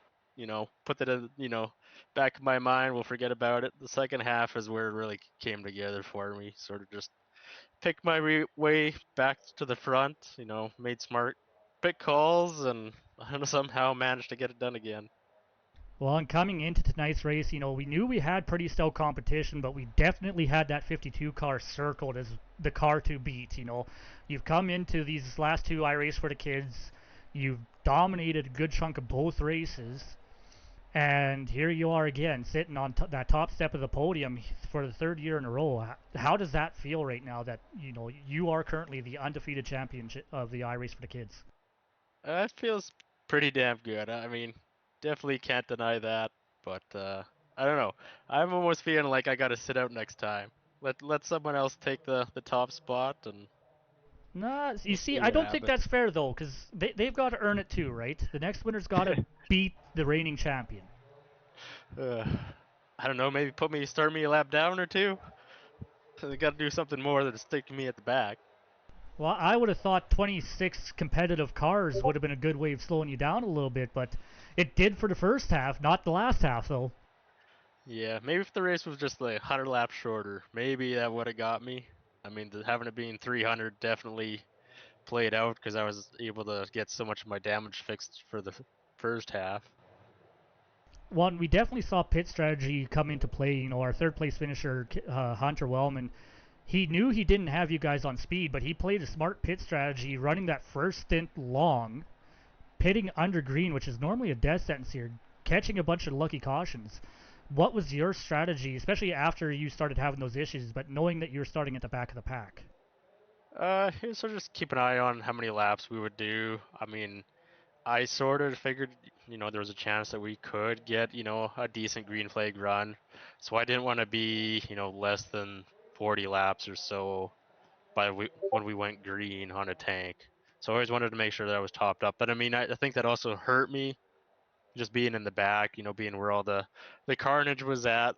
So yeah, once all that stuff sort of cleared out and, guys started, you know, retiring and whatnot, just less cars, I was able to just stay more towards the middle of the pack.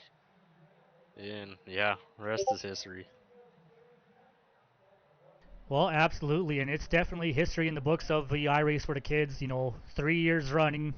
It's only 3 years running, and we've yet to have a different race winner. So, congratulations, Kevin, on the race win yet again. And I'm sure you got a few sponsors on that car. You got to give it a shout out to. Excuse me about that. No, good. Yeah, I'll give a shout out to Custom Paints and Diecast. If you guys ever need a paint, contact Jordan. He'll do you guys up good. Um, Mint Mortgage, Ogre Energy. Who else we got on here? It's been a while. I haven't really been doing too much racing. Well, definitely Uh, didn't show that you haven't done too much racing here tonight.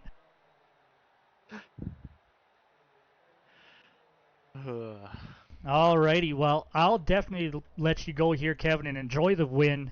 It's definitely been a long, long night, and we'll be in contact here with payouts and prizes for you. You definitely you took home the back to front, you took home the pole win, as well as the race win. So I believe that's about $400 in your pocket.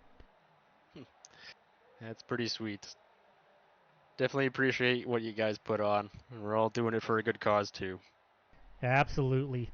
Alrighty, Kevin. Well, congratulations once again on the win. I can't wait to see if you can keep it up 4 times in a row next year. We'll have to see. Alrighty, take care. You too.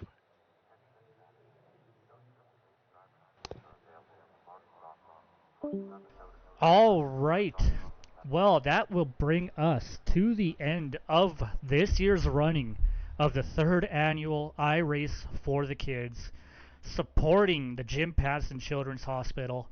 Again, be sure to get your votes in for the best looking car presented by D&D Racing. And if you are still wishing to make a donation, you can definitely get in contact with me and I'll happily get you helped out with that. I would love to see us give a big donation to the kids in need. And I definitely think we are going to be on a record-breaking year this year as far as that is concerned. Thank you guys so much for joining in and watching tonight's race. It was a long one, 300 laps, a lot of caution flags, but an exciting race right to the checkered flag. Kevin Dick bringing it home. After starting at the back of the pack, taking the back to front challenge, he qualified pole position, took the back to front EOL, cashed in the extra $100 bonus for doing so, won tonight's race, and definitely going to have to see what he can do with it next year. Thank you guys for joining. Thank you to all of our sponsors. I'm Tom Quiring. It's been a pleasure calling this race from here in the booth, and I hope you all guys have a good night.